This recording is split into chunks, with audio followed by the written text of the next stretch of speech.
আসসালামু আলাইকুম dear students, চলে এসেছি নতুন আবার একটা ক্লাস নিয়ে। আজকে ক্লাস করব ক্লাস 11-এর উদ্দেশ্যে একটু প্রথমে একটা কথা বলি। আই হোপ তোমরা সবাই ভালো পড়াশোনা করেই ভালো রেজাল্ট করেছো। তো 10 থেকে যেহেতু 11-এ উঠেছো, সায়েন্স নিয়েছো, 10-এ যতটুকু পড়েছো ততটুকু পড়া কিন্তু এনাফ নয় ক্লাস 11-এর জন্য। তো প্রথমে বলে রাখি, যতটুকু পড়েছো তার থেকে অনেক গুণ পড়া বাড়াতে হবে সায়েন্স, যেহেতু তুমি সায়েন্স স্টুডেন্ট। ওকে, ম্যাথ তো অবশ্যই অনেক বেশি করতে হবে। তো সব কিছু বাদ দিয়ে শুরু করার আগে বলেই আজকে আমরা শুরু করব 11-এর ম্যাথের জিওমেট্রি পার্ট, অর্থাৎ কোঅর্ডিনেট পার্টটা শুরু করব। স্থানাঙ্ক জ্যামিতি শুরু করার আগে বলি, স্থানাঙ্ক জ্যামিতিতে আছে মোটামুটি 17 নাম্বার মতো থাকবে ফাইনাল পরীক্ষায়। তো স্ট্রেট লাইন শুরু করার আগে ফার্স্ট যে চ্যাপ্টার আছে কোঅর্ডিনেটের পূর্ব পাঠের পুনরালোচনা, তো সেই চ্যাপ্টার থেকে কোনো অঙ্ক থাকবে না, কিন্তু ওটা হচ্ছে কনসেপ্ট বেসিস। তো এই কনসেপ্টটা আমরা কিন্তু ক্লাস 9-এ শিখেছি, যেটা ফার্স্ট চ্যাপ্টার যেটা রয়েছে। মেন অঙ্ক কিন্তু পড়ে স্ট্রেট লাইন থেকে অঙ্ক পড়ে। তো স্ট্রেট লাইন শুরু করার আগে আমি ক্লাস 9-এ যা আমরা পড়েছি সেটা একটু ঝালিয়ে নিই, কী পড়েছি, যেটা বেসিক জিনিস যেটা আমরা ক্লাস 11-এ কাজে লাগাতে পারবো। কী আমি বলি একটু। মনে করো এটা পড়েছি যে পি একটা বিন্দু x1, y1, কিউ একটা বিন্দু x2, y2। তো পি কিউ এর ডিস্ট্যান্স শিখেছি যে আন্ডাররুট অফ এক্সের কোঅর্ডিনেটের বিয়োগের বর্গ প্লাস ওয়াই এর কোঅর্ডিনেটের বিয়োগফলের বর্গ, এটা শিখেছি। আচ্ছা, এরপরে আমরা শিখেছি সাপোজ দুটো বিন্দু দিয়ে যদি কোনো সরলরেখা হয়, ওই সরলরেখার মধ্যবর্তী স্থানে যদি কোনো বিন্দু থাকে এবং ওই বিন্দুরা যদি m/n অনুপাতে বিভক্ত হয়, তাহলে ওই বিন্দুর স্থানাঙ্ক কীভাবে নির্ণয় করতে হয় সে সংক্রান্ত আমরা সূত্র শিখে গেছি। কেমন, আমি জাস্ট ছবি দেখে বলে দিচ্ছি কেমন জিনিসটা। মনে করো পি একটা বিন্দু x1, y1 দেওয়া আছে, কিউ একটা বিন্দু x2, y2 দেওয়া আছে।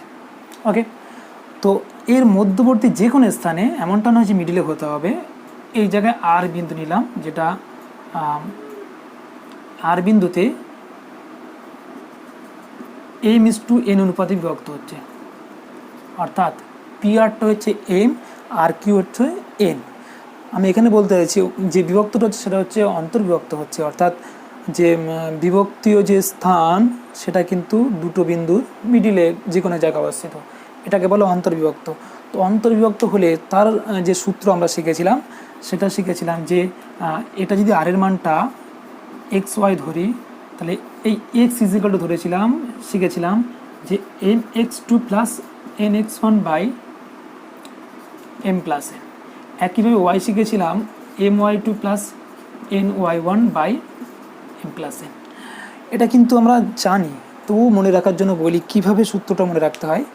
যখন m নেব, m এর সঙ্গে দূরের যে বিন্দুটা রয়েছে, প্রথমে x এর কাজ করতে হয়, দূরের বিন্দু মানে x2 রয়েছে, x এর কাজ করছে, তো m ইন্টু x2, এরপরে n নেব, n ইন্টু x1 দূরেরটা, n এর সঙ্গে কিন্তু এটা নেব না, তাহলে mx2 প্লাস nx1 নিচে থাকবে তাদের রেশিও যোগফল, অর্থাৎ অনুপাতদ্বয়ের যোগফল।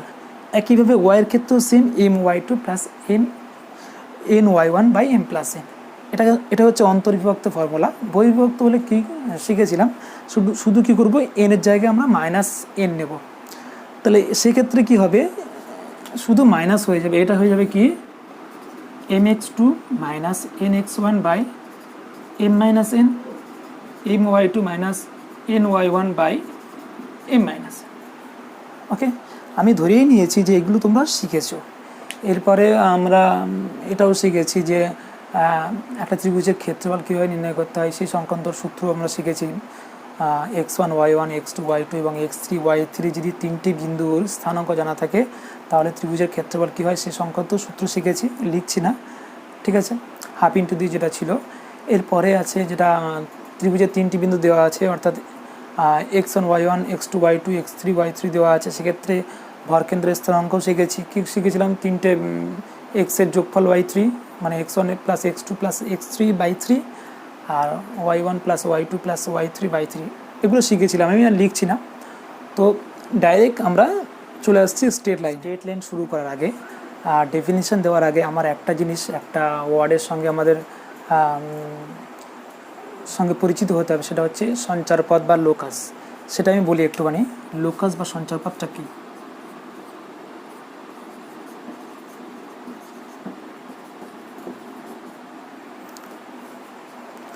যদি কোনো বিন্দু অগ্রসর হয়, অর্থাৎ যদি কোনো বিন্দু যে পথে অগ্রসর হবে ওই পথকে বলা হবে সঞ্চারপথ। সঞ্চারপথকে তুমি যদি বিশ্লেষণ করো, সঞ্চারণের যে পথ, ওকে, যদি কোনো বিন্দু, মানে আমি ধরলাম বিন্দুটা এইভাবে যাচ্ছে, যে পথে যাচ্ছে এই পথটাই হবে ওই বিন্দুর সঞ্চারপথ বা লোকাস।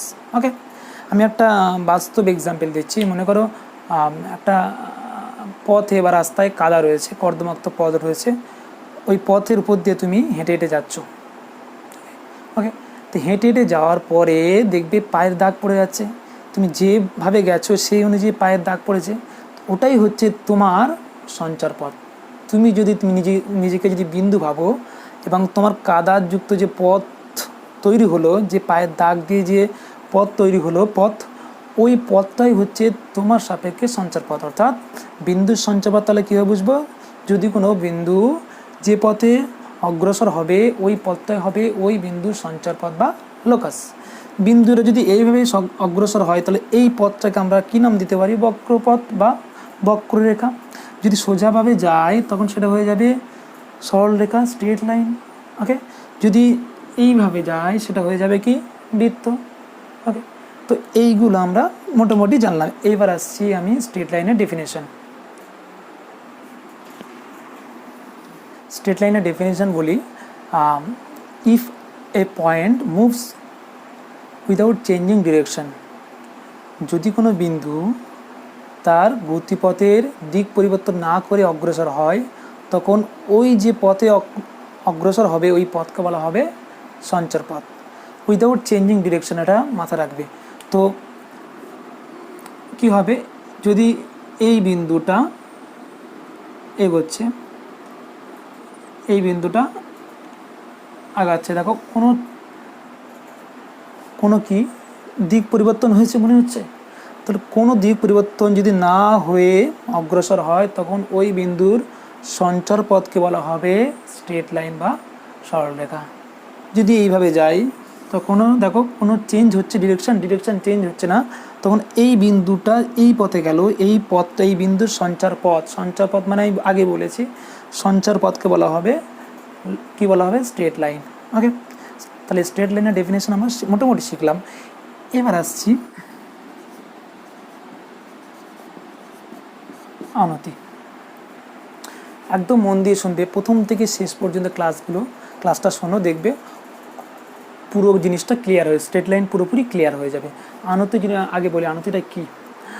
আনতি হচ্ছে, আচ্ছা আমি একটা ছবি এঁকে দিই।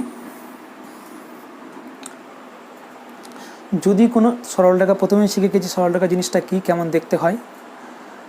তো সরলরেখা যদি কোনো সরলরেখা কি হবে?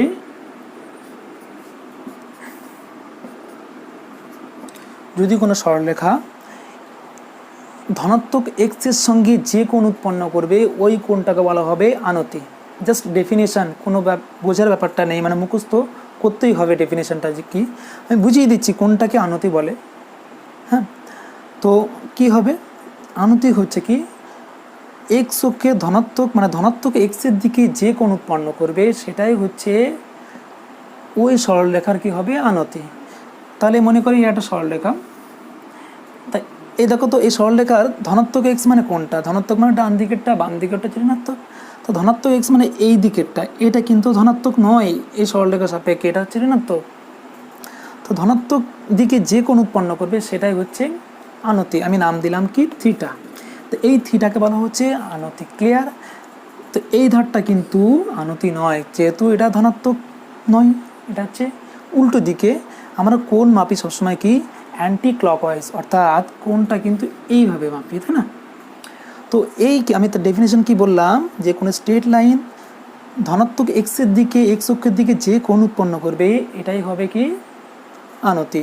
কেউ যদি মনে করে এইভাবে আঁকবে সেক্ষেত্রে তার আনতি কোনটা হবে? তার আনতি কিন্তু এইটাই হবে। সেও এই ধারে হোক না, কোনো অসুবিধা নেই, কিন্তু ধনাত্মক দিকে অর্থাৎ ডান দিকে হয়েছে, বাংলা কথা ডান দিকে হয়েছে, এইটা নয়। তো এইটাও হচ্ছে কিন্তু আনতি। ক্লিয়ার? তা আনতি ডেফিনেশন বুঝলাম। আচ্ছা, এরপরে আসছে নতি। আনতি আর নতি শব্দ দুটোই একই, ডেফিনেশন পার্থক্য তো রয়েছে। আচ্ছা, আনতিকে আমরা কী দিয়ে চিহ্নিত করি? যে অ্যাঙ্গেলটা বললাম, এই অ্যাঙ্গেলটার মানটা আমি সবসময় আমরা থিটা দিয়ে চিহ্নিত করি। তো থিটাটা হচ্ছে আনতি, মোটামুটি ধরে রাখলাম যে থিটা হচ্ছে আনতি। এবার নতি শিখব। নতি হচ্ছে যে আমি আনতি যেটা পেয়েছিলাম থিটা, তার ট্যানজেন্ট নিয়ে যে মানটা হবে সেটাই হচ্ছে নতি। কেমন? এক্স অক্ষ ওয়াই অক্ষ, সে অলরেডি আমি এটা কত হলো থিটা, এটা পি কিউ সরলরেখা আছে, ঠিক আছে। এই যে থিটা, এটাকে আমরা জানি কি, এটা হচ্ছে থিটাটা হচ্ছে আনতি জানি। তো এই থিটার ট্যানজেন্ট নিলে যে মানটা হবে সেটা হচ্ছে কি নতি। তো নতি ইজ ইকুয়াল টু লিখতে পারি কি ট্যান থিটা। ক্লিয়ার? বোঝা গেছে?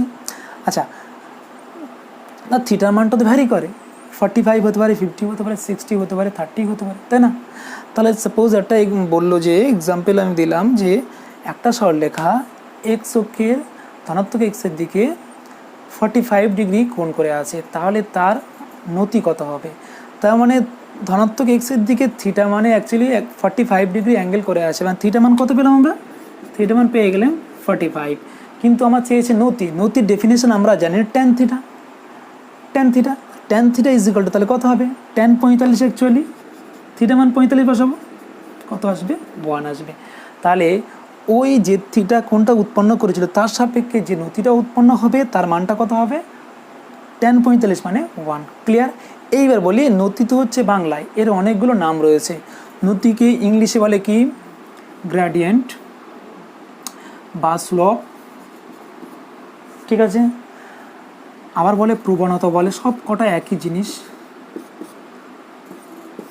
স্লোপ, গ্রেডিয়েন্ট, প্রবণতা, নতি, এবং which is denoted by M, যেটাকে এম দিয়ে চিহ্নিত করা হয়। মনে রাখবো এম হচ্ছে স্ট্যান্ডার্ড ফর্ম কার? নতির বা স্লপের, ঠিক আছে। আনতির স্ট্যান্ডার্ড ফর্ম হচ্ছে কি? থিটা। বোঝা গেছে? তাহলে থিটা আর ট্যান থিটার মধ্যে পার্থক্য নিশ্চয়ই আছে, তেমনি নতি আনতির মধ্যে অবশ্যই পার্থক্য থাকবে। আচ্ছা, এইবার বলি যে কোনটা নতি কোনটা আনতি, এটা আমাদের অনেকের গণ্ডগোল হয়। কিভাবে মনে রাখবো নতি কোনটা? নতি ট্যান থিটা হবে না থিটা হবে, আনতি থিটা হবে না ট্যান থিটা হবে, ভুলিয়ে যায়। তার জন্য জাস্ট মনে রাখার জন্য আমি বলি আনতি। আচ্ছা, আনতি কিন্তু আনতি কথার আগে হচ্ছে আ আছে, আ মানে আগে, জাস্ট মনে রাখার জন্য বলছি, টেকনিক ট্রিক্স। তো আ মানে আগে। আচ্ছা, আগে কিন্তু থিটা আসে তবেই না ট্যান থিটা হবে, আগে ভিত হবে তবে না ছাদ হবে। তো থিটা আগে এসছে, তারপরে ট্যান থিটা এসছে, তো থিটা আগে এসছে আর আনতির আ আগে আছে, মানে আনতি আগে আ থাকার দরুন কী হচ্ছে, আনতি কথাটা সবসময় আগে অর্থে ব্যবহৃত হচ্ছে। আর আগে মানেই থিটা ট্যান থিটার মধ্যে কোনটা আগে হয়? থিটা। তো থিটা মানেই আগে, আগে মানেই হচ্ছে আনতি। বোঝা গেছে? তাহলে আনতির সঙ্গে কার সম্পর্ক? থিটা। নিশ্চয়ই ট্যান থিটার সঙ্গে কার সম্পর্ক হবে? নতি। বোঝা গেছে? তাহলে M is equal to tan theta, আর কিন্তু গুলিয়ে যাওয়ার ব্যাপার নেই। ওকে, এরপরে আসছি যে ট্যান থিটা থেকে আমরা সম্পর্ক, যে আনতি অর্থাৎ ট্যান থিটা বা এম এর মানটা কেমন হতে পারে, কেমন দেখতে হতে পারে, সেটা একটা তৈরি করার চেষ্টা করছি। কেমন? এটা হচ্ছে কি x, x dash, y, y dash. Okay, তো আমি যে কোনো একটা আমি স্ট্রেট লাইন নিলাম, যে কোনো স্ট্রেট লাইন নিলাম। স্ট্রেট লাইনের উপরে দুটো বিন্দু আমি ধরলাম, একটা পি,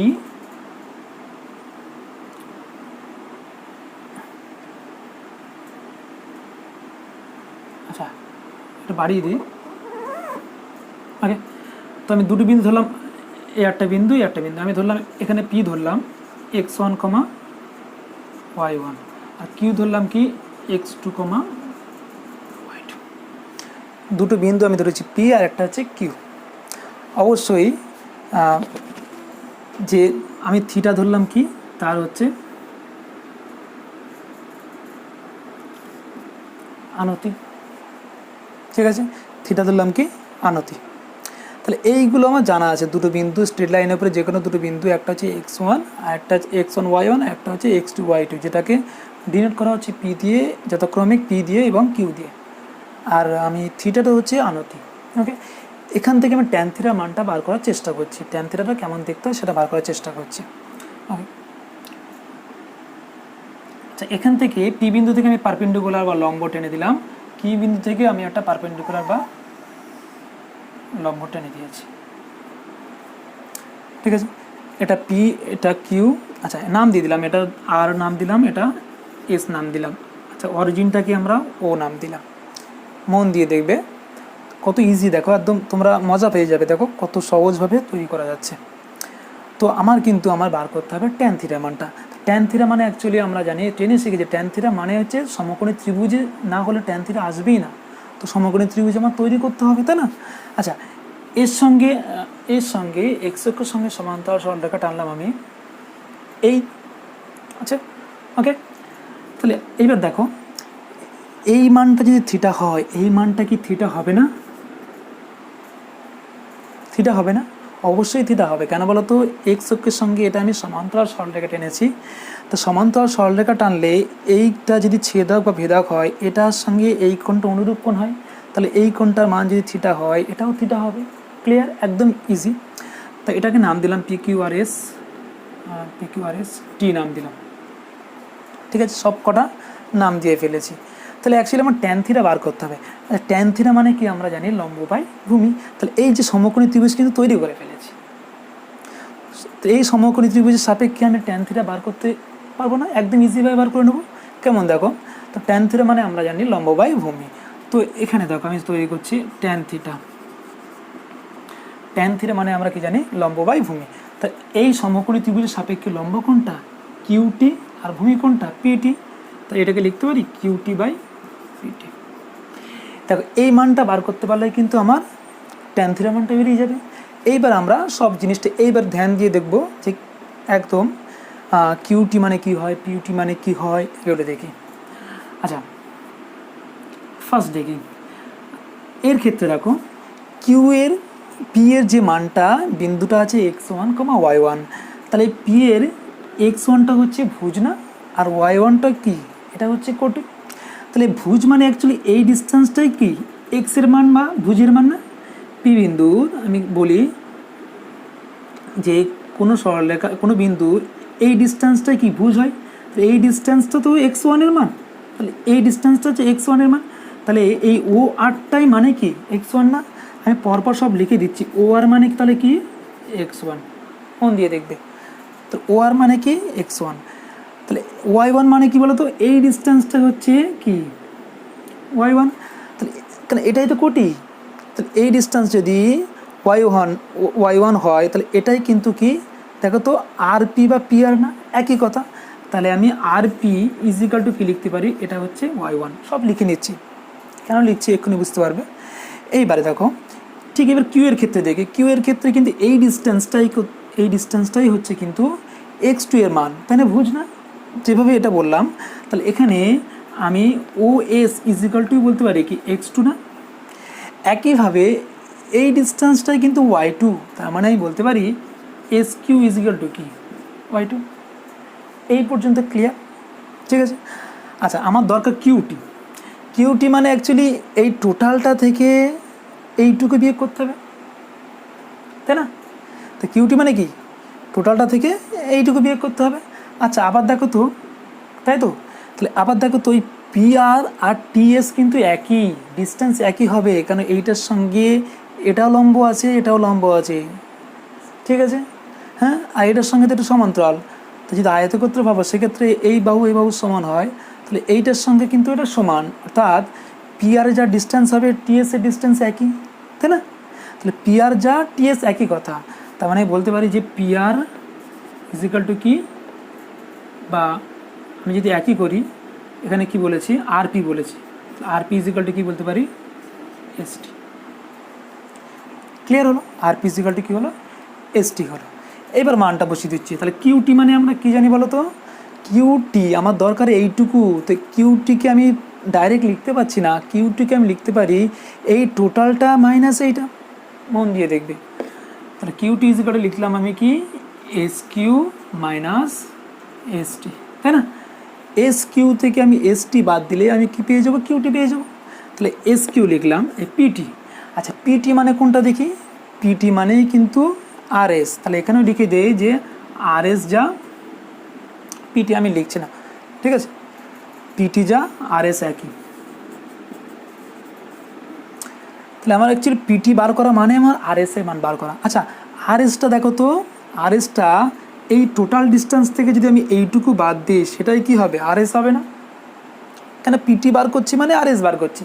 তাহলে পিটির জায়গায় আমি আর এস লিখছি, সেটা ডাইরেক্ট করে দিচ্ছি, আর এস মানে অ্যাকচুয়ালি এইটা থেকে আমি এইটুকু বিয়োগ করব। তাহলে সেটা হচ্ছে কি ও এস মাইনাস ও আর। দেখো তো ঠিক আছে কিনা, ও এস থেকে ও আর বাদ দিলে আর এস, পিটি দরকার, পিটি মানে আর এস। ওকে, এবার ভ্যালুগুলো পুট করে দাও। আচ্ছা এস কিউ মানে কি জানি আমরা, এস কিউ মানে কি জানি আমরা, ওয়াই টু। এস কিউ মানে ওয়াই টু জানি। আচ্ছা এস টি মানে কি জানি আমরা, sorry S Q, S Q মানে কি লিখলাম, হ্যাঁ এই এস কিউ মানে ওয়াই টু, ঠিকই লিখলাম। আচ্ছা এরপরে কি আছে, এস টি। এস টি মানে কি দেখো তো, এস টি, আচ্ছা এস টি যা পি আর কিন্তু একই, তাই না, বা আরপি কিন্তু একই, এই আরপি যা এস টি কিন্তু একই। তাহলে এস টি এর মানটাই কিন্তু আরপি। তাহলে এস টি এর মান বার করা মানে আরপি এর মান বার করা। আরপি এর মানটা আমরা জানি, সেটা কি ওয়াই ওয়ান। ক্লিয়ার? মন দিয়ে দেখো।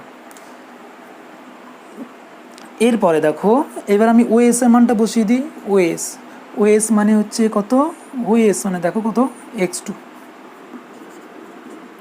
আচ্ছা এরপরে আছে ও আর, ও আর মানে দেখো তো কোনটা, ও আর মানে হচ্ছে এক্স ওয়ান। হয়ে গেল, বুঝে গেছে? তাহলে তাহলে ট্যান থিটা, আর ট্যান থিটা মানে কি বলতে পারি, এম। তাহলে এম ইজ ইকুয়াল টু কী পেয়ে গেলাম, Y two minus Y one by X two minus x one. হ্যাঁ আচ্ছা এক্স ওয়ান ওয়াই ওয়ান আর এক্স টু ওয়াই টু এটা হচ্ছে দুটো বিন্দু, যেটা প্রদত্ত দুটো বিন্দু তাদের স্থানাঙ্ক।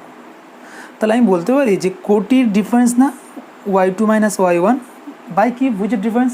তাহলে ট্যান থিটা বা প্রবণতা ইজ ইকুয়াল টু আমি কী পেলাম, কোটির ডিফারেন্স বাই ভুজের ডিফারেন্স। কেউ যদি মনে করে যে y one minus Y two লিখবো by x one minus x two লিখবো, অবশ্যই সেটাও ঠিক হবে। কেন দেখো তো, তুমি যদি উপর থেকে মাইনাস কমন নাও তাহলে সেটা কী হবে বলো তো, y one minus Y two, নিচের থেকে যদি মাইনাস কমন নাও x one minus x two হবে, কেটে গিয়ে আসলো। তাহলে এটাও হবে এটাও হবে। তাহলে এম এর মান বা প্রবণতা ইজ ইকুয়াল টু কী পেলাম, তুমি যে সিকোয়েন্স মেনটেন করবো অবশ্যই উপরে আর নিচে সেম সিকোয়েন্স রাখতে হবে। অর্থাৎ তুমি যদি Y two minus Y one লেখো, নিচে লিখতে হবে X two minus x one. যদি তুমি X one minus Y one minus Y two লেখো, অবশ্যই নিচে লিখতে হবে X one minus x two. একদম সোজা বাংলা কথা যদি বলি, ট্যান থিটা বা প্রবণতা ইজ ইকুয়াল টু হবে কোটির ডিফারেন্স বা কোটির অন্তর্ফল বাই কত হবে, ভুজের অন্তর্ফল। এই পর্যন্ত ক্লিয়ার? তাই এটা তোমাদের অনেক হিজিবিজি লাগছে ব্যাপারটা, আশা করি সবাই বুঝতে পেরেছি। তবু আমি বলে দিচ্ছি একটুখানি যে কোন জায়গাটা কী, মেন উদ্দেশ্য কী। এখান থেকে যেরকম ছবি আঁকেছি এখান থেকে জোর করে আমার একটা ত্রিভুজ তৈরি করে নিতে হবে। ত্রিভুজ তৈরি করে তার আমার লম্ব আর ভূমি বার করলে অঙ্ক হয়ে যাবে। লম্ব মানেই, লম্ব বার করতে গেলে আমার যা যা দরকার সব লিখে নিয়েছি। হ্যাঁ এই মানটার যা দরকার সব লিখে নিয়েছি। লম্বটা বার করব, অর্থাৎ কি টি কিউ বা কিউটি এর মান বার করবো, আর ভূমি পিটি এর মান বার করবো। তার জন্য যা দরকার তাই লিখে নিয়েছে। মানটা বসিয়ে দিয়ে প্লেন ক্যালকুলেশন করলে অঙ্ক হয়ে যাচ্ছে। ঠিক আছে, এটা হচ্ছে তাহলে প্রবণতা ইজ ইকুয়াল টু কী বলতে পারি, সেটা হচ্ছে এইটা। এটা কিন্তু ইম্পর্টেন্ট জিনিস। এই সংক্রান্ত কী এক্সাম্পল আছে আমি বলে দিচ্ছি, দেখো। তাহলে একটা সাপোজ এক্সাম্পল আমি দিচ্ছি যে একটি সরলরেখার দুটো বিন্দু দেওয়া আছে, একটা হচ্ছে 2,3 আর একটা দেওয়া আছে 4,5। তাহলে এটা মনে করো পি দেওয়া আছে, এটা কিউ দেওয়া আছে। এই দুটো বিন্দু দিয়ে যে সরলরেখা তৈরি হবে, ওই সরলরেখার প্রবণতা বা এম বা ট্যান থিটা কত হবে। তো অবশ্যই আমরা সূত্র মুখস্থ করে বলেছি, মুখস্থ সঙ্গে সঙ্গে করে নিচ্ছি। সেটা কি, কোটির ডিফারেন্স বাই ভুজের ডিফারেন্স। অবশ্যই মেনটেন করব, সিকোয়েন্স মেনটেন করব। যদি 1টাকে আগে রাখি নিচেও সেম রাখবো, 2টাকে যদি আগে রাখি নিচেও সেম রাখবো। তাহলে আমি পি কিউ এর দুটোর মান, এটাকে মনে মনে ভাবছি x1, y1 ধরতেই পারি, শিখেছি এইসব টেকনিক আমরা 9-এ শিখেছি। এটাকে যদি আমরা x2, y2 ভাবি, তো tan থিটা m ইজিক্যালটা কত হবে, কি কোটির ডিফারেন্স। তুমি যদি এটাও নিতে পারো এটাও নিতে পারো, যে কোনো একটা। তো y1 মাইনাস y2 নিচ্ছি, তো y1 মানে কত, দেখো তো y1 মানে কত 3, y2 কত 5, ঠিক আছে। x1 কত 2, x2 কত 4, তাহলে অঙ্ক হয়ে গেল -2 বাই -2, বুঝে গেছে, -2 বাই -2। তাহলে দেখো তো m ইজিক্যাল টু কত পেলাম, তাহলে উত্তর পেয়ে গেলাম যে যে বিন্দু দুটি দেওয়া থাকবে, যে কোনো যদি বিন্দু দেওয়া থাকে, তো অবশ্যই আমরা সূত্র অনুযায়ী বলতে পারবো তার প্রবণতা বা ট্যান থিটা মান কত। এখানে আবার ঘুরিয়ে কোশ্চেন করতে পারি যে ট্যান থিটা মানটা বার করো, এখানে শেষ করছে না। আবার যদি বলে যে ওই সরলরেখা এক্স অক্ষের ধনাত্মক দিকে যে কোণ উৎপন্ন করছে তার মানটা বার করো। তো এক্স অক্ষের ধনাত্মক দিকে যে কোণ, এই কথাটা কিন্তু পরোক্ষভাবে বলছে থিটার মান বার করো, অর্থাৎ আনতি বার করতে বলছে, তাই না। এটাই শিখেছিলাম যে ধনাত্মক এক্সের দিকে যে কোণ উৎপন্ন করে ওটাই হচ্ছে আনতি, অর্থাৎ কি থিটা। তার থিটা মান বার করলে হয়ে যাবে। তো অ্যাকচুয়ালি আমি থিটা ধরলাম কি আনতি, আমি ধরলাম সাপোজ থিটা আনতি হচ্ছে থিটা, তাহলে আমার ট্যান থিটা মানেই এম, বা ট্যান থিটার মানটাই কি পেয়ে গেছি 1, থিটা তো আনতি ধরলাম, ট্যান থিটা ইজিক্যাল টু কত 1, তাহলে থিটা ইজিক্যাল টু কত হবে 45। তাহলে আমি কি দুটো কোশ্চেন আনসার করে ফেললাম, একটা হচ্ছে নতি বার করলাম এবং তার সঙ্গে সঙ্গে আনতিও পেয়ে গেলাম। ক্লিয়ার। এরকম ঘুরিয়ে অনেক কোশ্চেন দিতে পারে যে থিটা দেওয়া আছে ট্যান থিটা বার করে, ঘুরিয়ে আরও অনেক ঘুরিয়ে দিতে পারে। ওকে, তো আশা করি সবাই আমার অঙ্ক করার পরেই সঙ্গে সঙ্গে তোমরা টুকে নেবে, যেহেতু যখন টুকে নেবে তখন পরে যখন তোমরা একটু প্র্যাকটিস করবে, একটু রিমাইন্ড করবে, তখন খাতা খুললেই সব মনে পড়বে। এটা এরকম হাইলাইট করে দেবে, এরপরে কী করবে, এটা এক্সাম্পল, এই যে এক্সাম্পল টাইপ লিখে দিলাম, এটা এক্সাম্পল পরেই লিখে নেবে, ঠিক আছে, এইভাবে লিখে নেবে। এখন দেখো আমি এখানে একটা জিনিস রেখেছি, দেখো। আচ্ছা, এখন কোশ্চেন থাকতে পারে যে আচ্ছা ট্যান জিরোর ভ্যালু কত হয়, ট্যান জিরোর ভ্যালু 0, ট্যান জিরো কত হয় 0, ট্যান 90 ভ্যালু কত হয় অসংখ্যাত জানি। এই থিওরিগুলো বেস করে এমসিকিউ থাকতে পারে, বলল যে এক্স অক্ষের উপরে কোনো বিন্দুর প্রবণতা কত হবে, বা এক্স অক্ষ নিজের প্রবণতা কত হবে। আচ্ছা, এক্স অক্ষ এক্স ধনাত্মক এক্সের দিকে নিজে কত ডিগ্রি কোণ করে, নিজের সঙ্গে 0 ডিগ্রি কোণ উৎপন্ন করে। তাহলে এক্স অক্ষের সঙ্গে কিন্তু 0 ডিগ্রি কোণ উৎপন্ন করে। তাহলে আমার দরকার থিটা হচ্ছে ধনাত্মক এক্সের দিকে যে কোণ উৎপন্ন করে ওটাই থিটা। তাহলে ট্যান থিটা ভ্যালু কিন্তু থিটা মান 0 পেয়ে যাচ্ছি, যেহেতু এক্স অক্ষ নিজের সঙ্গে 0 ডিগ্রি কোণ উৎপন্ন করে, তাহলে ট্যান জিরো ভ্যালু কত আসলো 0। তাহলে এক্স অক্ষের প্রবণতা কত হলো 0। এখন যদি ঘুরিয়ে বলে, আবার একটা বলে যদি এক্স অক্ষের সঙ্গে সমান্তরাল সরলরেখার প্রবণতা কত হবে, যে এক্স অক্ষের সঙ্গে সমান্তরাল সরলরেখার প্রবণতা এই দিকে যদি টানা হয়, তাহলে 0 ডিগ্রি কোণই উৎপন্ন করছে, এর সঙ্গে অ্যাঙ্গেল 0 ডিগ্রি কোণ উৎপন্ন হচ্ছে, সেক্ষেত্রেও থিটা মান 0। তাহলে এক্স অক্ষের সঙ্গে সমান্তরাল সরলরেখার প্রবণতা কত হচ্ছে ট্যান 0, 0, ঠিক আছে। তো আমি কিন্তু এইদিকে বলছি, এরপরে আসছি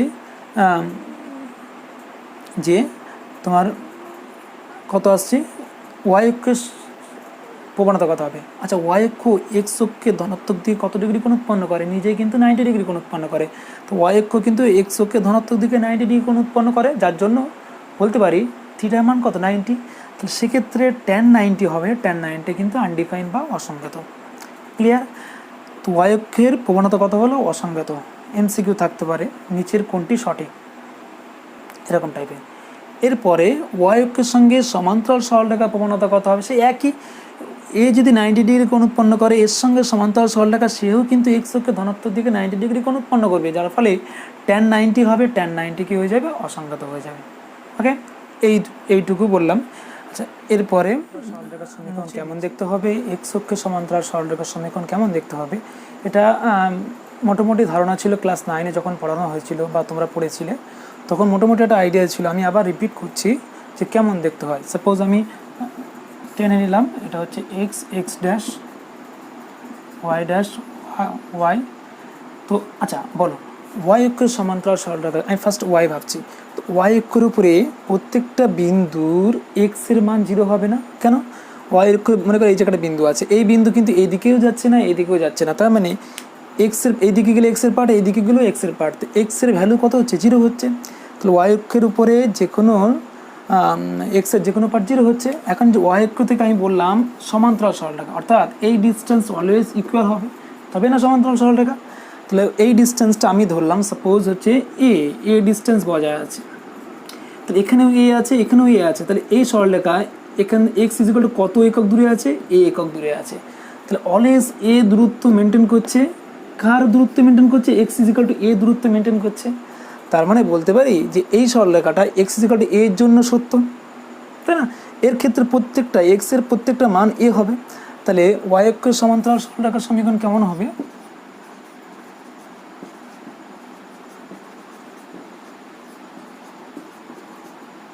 সমান্তরাল হলে হবে এক্স হবে এ। একইভাবে যদি এক্স অক্ষের সঙ্গে সমান্তরাল হয়, সাপোজ যদি এরকম হয়, সে একদম সেমভাবে সেটা একটা সেম ডিস্টেন্স বজায় থাকবে, সেই সেম ডিস্টেন্সটা আমি ধরলাম বি। তো একইভাবে এক্স অক্ষের ক্ষেত্রে হবে কি? Y equal to B. হয়ে গেছে, ঠিক আছে, জাস্ট বললাম।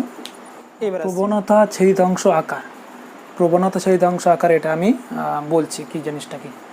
মানে আমরা অঙ্ক করার ক্ষেত্রে এক একটা সম্পর্ক তৈরি করব। কোনো অঙ্কের ক্ষেত্রে এম দেওয়া আছে, কোনো অঙ্কের ক্ষেত্রে দুটো বিন্দু দেওয়া আছে, নানা রকম দেওয়া থাকবে। এই সব শেখার একটাই উদ্দেশ্য, এক একটা অঙ্কের ক্ষেত্রে প্রদত্ত এক এক রকম থাকবে, সেই অনুযায়ী অঙ্ক করব, ঠিক আছে?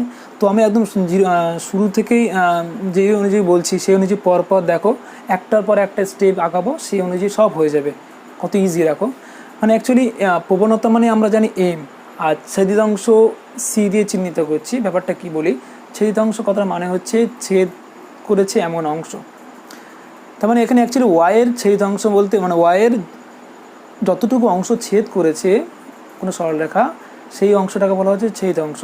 জাস্ট আমি একটা ছবি দেখেই বুঝিয়ে দিচ্ছি ছেদিতাংশ জিনিসটা কি।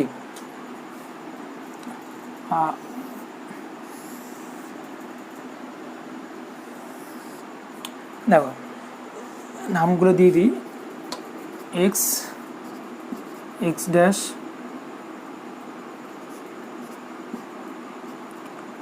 Y dash, Y.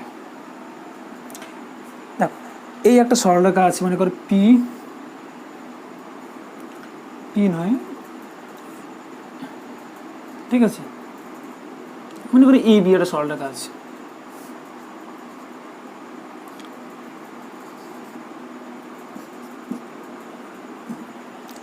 A B একটা সরলরেখা আছে। এই সরলরেখাটা দেখো তো ওয়াই অক্ষে কিছুটা দূরত্বে, জিরো থেকে অরিজিন থেকে কিছুটা দূরত্বে ছেদ করেছে, তাই না? এই ডিস্টেন্সটা হচ্ছে ছেদিতাংশ, বুঝে গেছে? ছেদিতাংশ মানে যতটা ওয়াই অক্ষে যতটা অংশ ছেদ করেছে, আর ছেদিতাংশকে স্ট্যান্ডার্ড ফর্ম সি দিয়ে চিহ্নিত করা হয়। মানে যতটা দূরত্ব কভার করেছে, যতটা দূরত্ব কাট করেছে, ছেদ করেছে, এই ডিস্টেন্সটাকে স্মল সি দিয়ে চিহ্নিত করা হয়। এটা মনে রাখবে, স্ট্যান্ডার্ড ফর্ম। যেরকম প্রবণতা এম, তো অঙ্কে যেরকম Y equal to M x plus C যখন বলবো এটা তৈরি করব, তো ওই সিটাই হচ্ছে কি ছেদিতাংশ। ওকে, তো এবার দেখো এটা হচ্ছে সি। এইবারে আমি প্রমাণ করার চেষ্টা করছি এম এবং সি এর মধ্যে রিলেশন। আচ্ছা এর নাম দিলাম, এক কোথা ছেদ করেছে, আমরা কিউ নাম দিলাম। ওকে, আচ্ছা এটা বিন্দু পি, পি নাম দিলাম, পি এর স্থানাঙ্ক ধরলাম এক্স কমা ওয়াই। খেয়াল করো, পি এর স্থানাঙ্ক এক্স কমা ওয়াই ধরলাম। আমি চাইছি এম এবং সি এর মধ্যে রিলেশন বার করা, সম্পর্ক তৈরি করা। আচ্ছা সরলরেখাটা এটা থিটা কোণে নত আনত আছে, তাই এটা হচ্ছে কি, থিটা হচ্ছে কি আমরা জানি আনতি। আগেই বলেছি, একটু আগে বললাম যে থিটা সমান কি আনতি, ঠিক আছে? আচ্ছা আমার প্রবণতা মানে অ্যাকচুয়ালি ট্যান থিটা জানি, ট্যান থিটা মানে অ্যাকচুয়ালি আমার সমকোণী ত্রিভুজ অঙ্কন করতে হবে, বাট এখানে সমকোণী ত্রিভুজ নেই, তো সেরকম আকার তৈরি করে নিচ্ছি। কেমন দেখো তো সমকোণী ত্রিভুজ। আচ্ছা এই পি বিন্দু ধরলাম, আচ্ছা পিটা কেন ধরলাম, পি এক্স ওয়াই ধরলাম কেন, আমার সমীকরণ যেহেতু বার করতে হবে, সম্পর্ক মানে একটা সমীকরণ তৈরি করতে হবে, তো যেখানে আননোন ভ্যালু এক্স এবং ওয়াই রাখতেই হবে। কেন? সমীকরণ হতে গেলে দুটো বা একটা বা একাধিক আননোন থাকতে পারে। তো যেহেতু এটা আমরা দ্বিমাত্রিক তলে করছি, দুটো আননোন থাকবে এক্স এবং ওয়াই। তো আমি কেন x1 কেন y1 কেন ধরলাম না, কারণ x1 y1 হচ্ছে জ্ঞাত রাশি হিসেবে চিহ্নিত, xy কিন্তু আননোন হিসেবে চিহ্নিত, অজ্ঞাত রাশি হিসেবেই চিহ্নিত। তো সমীকরণে দুটো আননোন থাকে এক্স এবং ওয়াই, তাই আমি বিন্দুটা ধরে নিয়েছি এক্স কমা ওয়াই দিয়ে। ঠিক আছে, x1 y1 কেন ধরলাম না, বোঝা গেছে? এইবার দেখো, তো পারপেন্ডিকুলার বা লম্ব টানতে হয়, টানলাম, সেটা কোথাও ছেদ করেছি, মনে করি এম এ ছেদ করেছে। ঠিক আছে, আচ্ছা এই ডিস্টেন্সটা আমি বলেছি সি, এটা বলেছি পি, ওকে। আচ্ছা আচ্ছা, তো এইটার সঙ্গে এটা সমান্তরাল সরলরেখা এঁকে নিই, যেহেতু ত্রিভুজ হচ্ছে না।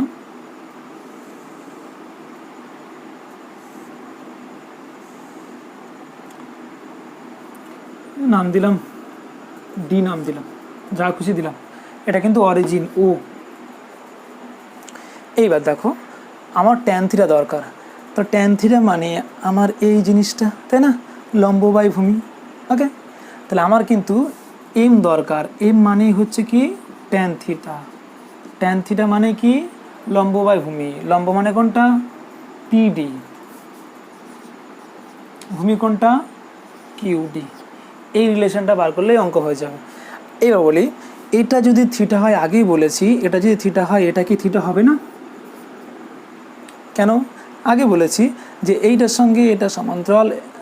ঠিক আছে, এটা হচ্ছে তোমার কি, বা এইটার সঙ্গে এটা সমান্তরাল, এটা হচ্ছে ভেদক বা ছেদক, সেই অনুযায়ী হচ্ছে কি এটা হচ্ছে অনুরূপ কোণ। বুঝে গেছে? অনুরূপ কোণ কাকে বলে আমরা জানি, বলে দিই একটুখানি। এই কোণটা আর এই কোণটা হচ্ছে অনুরূপ কোণ।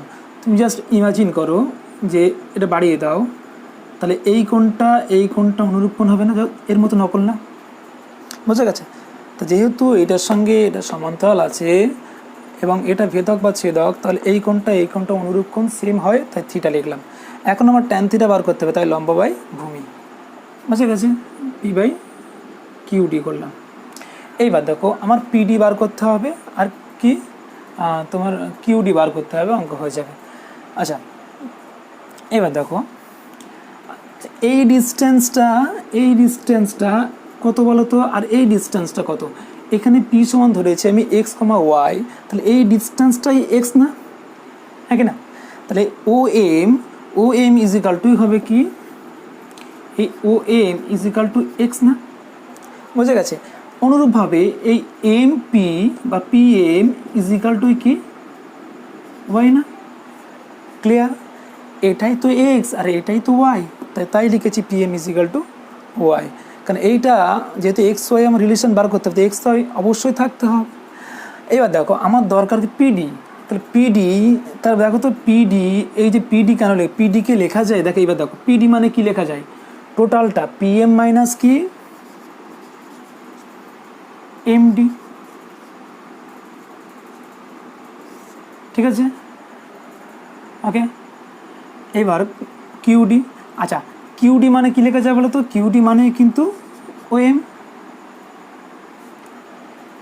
ঠিক আছে, ক্লিয়ার তো? কিউডি মানে হচ্ছে কি ও এম, কারণ কিউডি যা ও এম একই তো।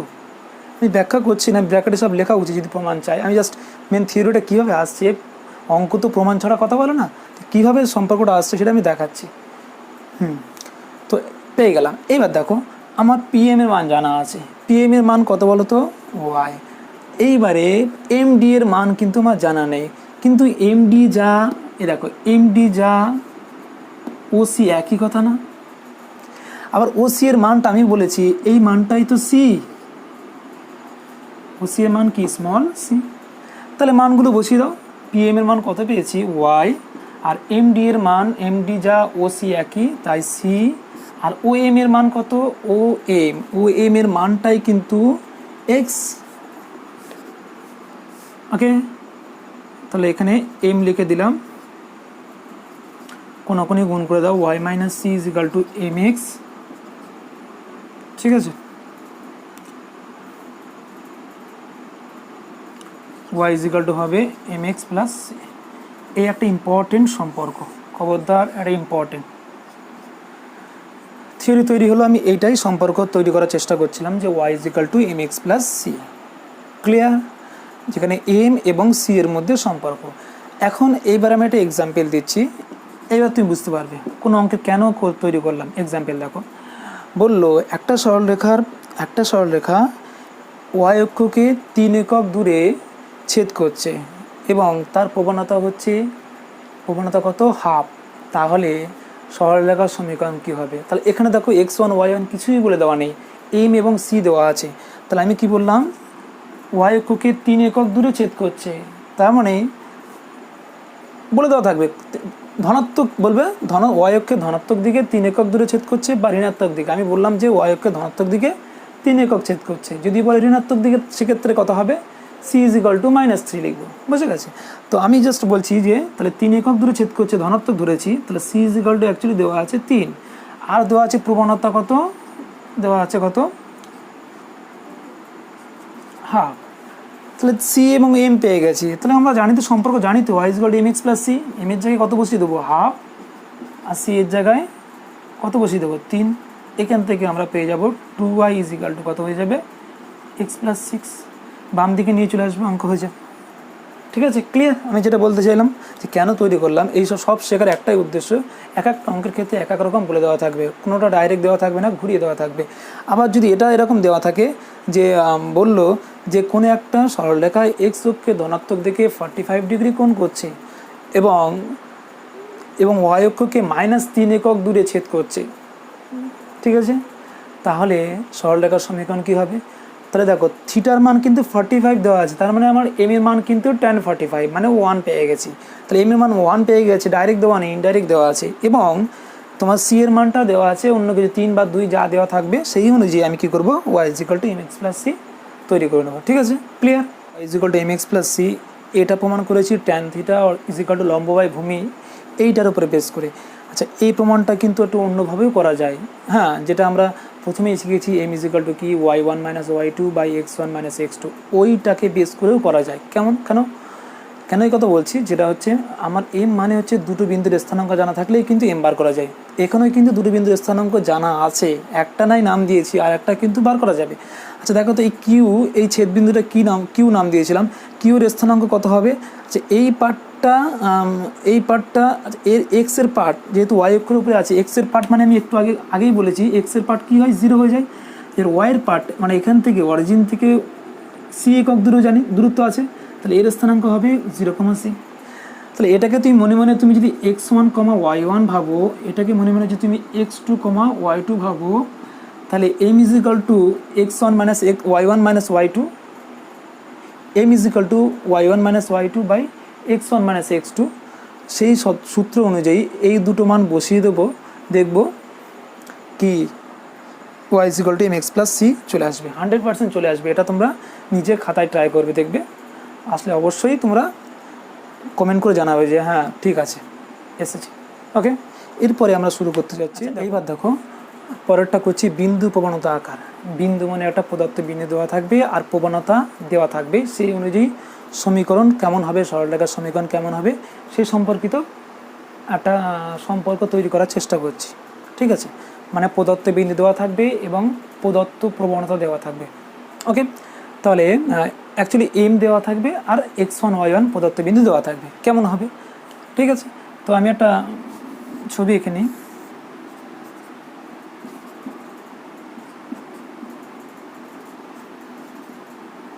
ঠিক আছে, তো যে কোনো একটা সরলরেখা বললাম, এটা সরলরেখা। হ্যাঁ, এই সরলরেখাটা উপরে যেখানে একটা বিন্দু দেওয়া আছে, মনে করে দেওয়া আছে x1, y1।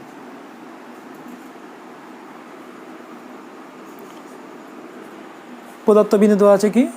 x1, y1 দেওয়া আছে। হ্যাঁ, এইবারে আর এম দেওয়া আছে, তার মানে আমার এম ইজ ইকুয়াল টু বার করলে অঙ্ক হয়ে যাবে। আচ্ছা, এবার সমীকরণ বা তৈরি করতে গেলে আমার প্রদত্ত বিন্দু ছাড়া আর একটা বিন্দু আমার কী করতে হবে? ধরে নিতে হবে। সেই বিন্দুটা কি? আমি ধরলাম কিউ ধরলাম, যেটা x, y। তো এর উপরে র্যান্ডামলি একটা বিন্দু ধরলাম। ওকে, আরবিটারি বিন্দু ধরলাম, সেটা হচ্ছে কি এক্স কমা ওয়াই, আর এটা দেওয়া আছে প্রদত্ত বিন্দু, এটা আমি নিজে ধরেছি। তাহলে দুটো বিন্দু পেয়ে গেছি, তাই না? তাহলে আমরা জানি প্রবণতা জানি তো আমরা, এম ইজ ইকুয়াল টু কি জানি আমরা, কোটির ডিফারেন্স বা ভুজের ডিফারেন্স। তাহলে এখানে দেখো দুটো বিন্দু দেওয়া আছে, তাদের একটা নিজে ধরেছি আর একটা দেওয়া আছে। ওকে, তাহলে কোটির ডিফারেন্স, তাহলে আমি ধরলাম এটাকে যদি আমি x1 y1 এটাকে x2 y2 ধরি, বা এটাকে তুমি প্রথম বিন্দু ওটাকে সেকেন্ড বিন্দু ধরো, যা খুশি একই উত্তর আসবে। তো আমি ধরলাম ওটাকে প্রথম, মানে y1 মাইনাস y2 হয়, y1টাই মানে y ধরেছি, y মাইনাস, আর y1টাকে আমি y2 ধরেছি। দেখো ঠিক আছে কিনা, y1 মাইনাস y2, তো এটাকে আমি ভাবলাম কি y1, এটাকে y2, তাই লিখেছি y1 মাইনাস y1 বাই কি x1 মাইনাস x2, তো x1 মানে নিজেই x, আর x2 মানে হচ্ছে কি নিজে x1, তাহলে বলতে পারি x মাইনাস x1। ঠিক আছে, তো ঠিক আছে, মেন ফর্মুলা জানি। আচ্ছা, কেউ যদি মনে করে এটাকে প্রথম রাখবে, সেক্ষেত্রে সে লিখবে y1 minus y by x1 minus x, সেখান থেকে একই উত্তর আসবে। ঠিক আছে, তো পেয়ে গেছি, কোনো গুণ করে দাও, y minus y1 is equal লিখতে পারি m into x minus x1। এটাই কিন্তু একটা ফর্মুলা, যেটা হচ্ছে প্রবণতা আর বিন্দু দেওয়া আছে সেই অনুযায়ী একটা ফর্মুলা তৈরি করলাম। ঠিক আছে, এটা কিন্তু কাজে লাগবে কোনো অঙ্কের ক্ষেত্রে। আমি একটা এক্সাম্পল দিচ্ছি যে কীরকম আসতে পারে। মনে করে দেওয়া আছে একটা সরলরেখা, আর উপরে যে কোনো বিন্দু 2,3 দেওয়া আছে, এবং ওই সরলরেখা প্রবণতা দেওয়া আছে কত, ঠিক আছে, বা ওই সরলরেখা এক্স অক্ষের ধনাত্মক দিকে 60 ডিগ্রি কোণ করছে, এক্স অক্ষের ধনাত্মক দিকে কত ডিগ্রি কোণ করছে, 60 ডিগ্রি কোণ করছে, অর্থাৎ থিটা ইজ ইকুয়াল টু 60। তাহলে কিন্তু এখানে প্রদত্ত বিন্দু দেওয়া আছে, এটা নয় বুঝলাম যে x1, y1 দেওয়া আছে, কিন্তু এম তো দেওয়া নেই, কিন্তু এম দেওয়া আছে, পরোক্ষভাবে দেওয়া আছে। থিটা প্রবণতা মানে ট্যান থিটা, থিটা তো 60 দেওয়া আছে, তার মানে tan theta m is equal to কী হবে, ট্যান থিটা মানে ট্যান 60 হবে, ট্যান 60 √3 জানি, তার মানে এম ইজ ইকুয়াল টু √3, পরোক্ষভাবে দেওয়া আছে, ডাইরেক্ট দেওয়া নেই।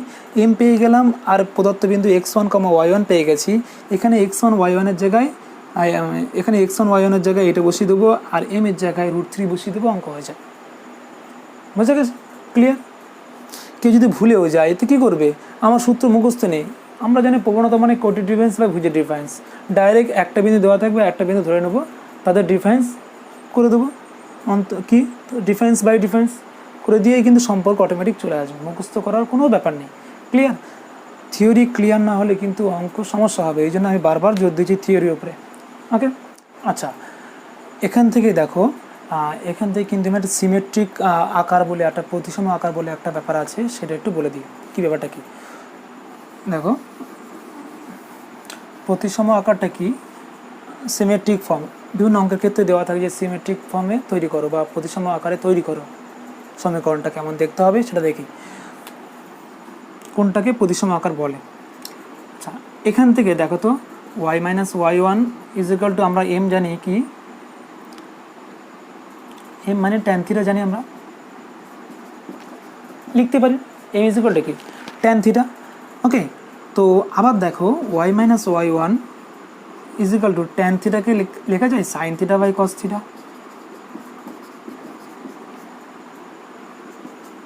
ওকে, আচ্ছা, y মাইনাস y1 বাই এই সাইন থিটাকে এই ধারে আনা যায়, জানি তো এটা আমরা, x মাইনাস x1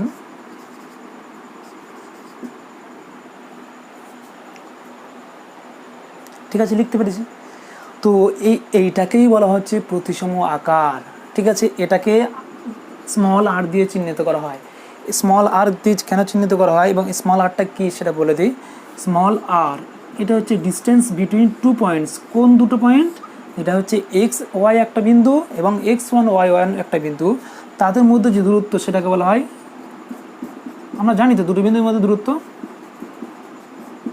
এটা হচ্ছে আর ইজ ইকুয়াল টু কি x মাইনাস x1। মানে একটা দেখো তো, একটা বিন্দু x, y একটা বিন্দু, আর একটা হচ্ছে x1 y1 দুটো বিন্দু, এই দুটো বিন্দুর মধ্যে দূরত্ব হচ্ছে x minus x1 whole square কি আন্ডার রুট অফ কি plus y minus y1 whole square, এটাই হচ্ছে আর এর মান। আর এটাকেই বলা হচ্ছে কি, লিখে রাখবে যে প্রতিসম আকার। প্রতিসম আকার বিভিন্ন অঙ্কের ক্ষেত্রে দেওয়া থাকবে। পরে ডিটেলস আরও করানো হবে এ সংক্রান্ত কি যদি অ্যাপ্লিকেশান সামনে দেখি তোমাদেরকে অবশ্যই বলে দেওয়া হবে। এটা জেনে রাখো, খাতায় নোট করে রাখো। এরপরে আসছে, দেখো মুছে দিই, এরপরে আসছে বিন্দু আকার। মানে এতক্ষণ কি ছিল, প্রথমে ছিল কি প্রবণতা ছেদিতাংশ এম এবং সি, তারপরে ছিল কি এম এবং প্রদত্ত বিন্দু, এরপরে আসছে দুটোই বিন্দু। মানে অ্যাটলিস্ট সমীকরণ তৈরি করতে দুটো জিনিস দরকার, যে কোনো দুটো, চাहे সেটা কি এম এবং সি হতে পারে, এম এবং কিউ হতে পারে, প্রদত্ত বিন্দু এক্স ওয়ান ওয়াই ওয়ান হতে পারে, এবং দুটোই এম দেওয়া নেই, দুটোই প্রদত্ত বিন্দু আছে, সেক্ষেত্রে সমীকরণ কেমন হতে পারে সেটাও তৈরি করার চেষ্টা করছি। দেখো একদম ইজি, তোমরা দেখো নিজেই একটা আইডিয়া করে ফেলবে যে কীভাবে অঙ্কগুলো হচ্ছে। এখানে বিন্দু আকার মানে দুটোই বিন্দু দেওয়া আছে, এম দেওয়া নেই। সেই বেসিক সূত্র এম জানি কি, কোটি ডিফারেন্স বাই ভুজের ডিফারেন্স, ওইটার উপরে বেস করে সমীকরণ তৈরি করে ফেলবো।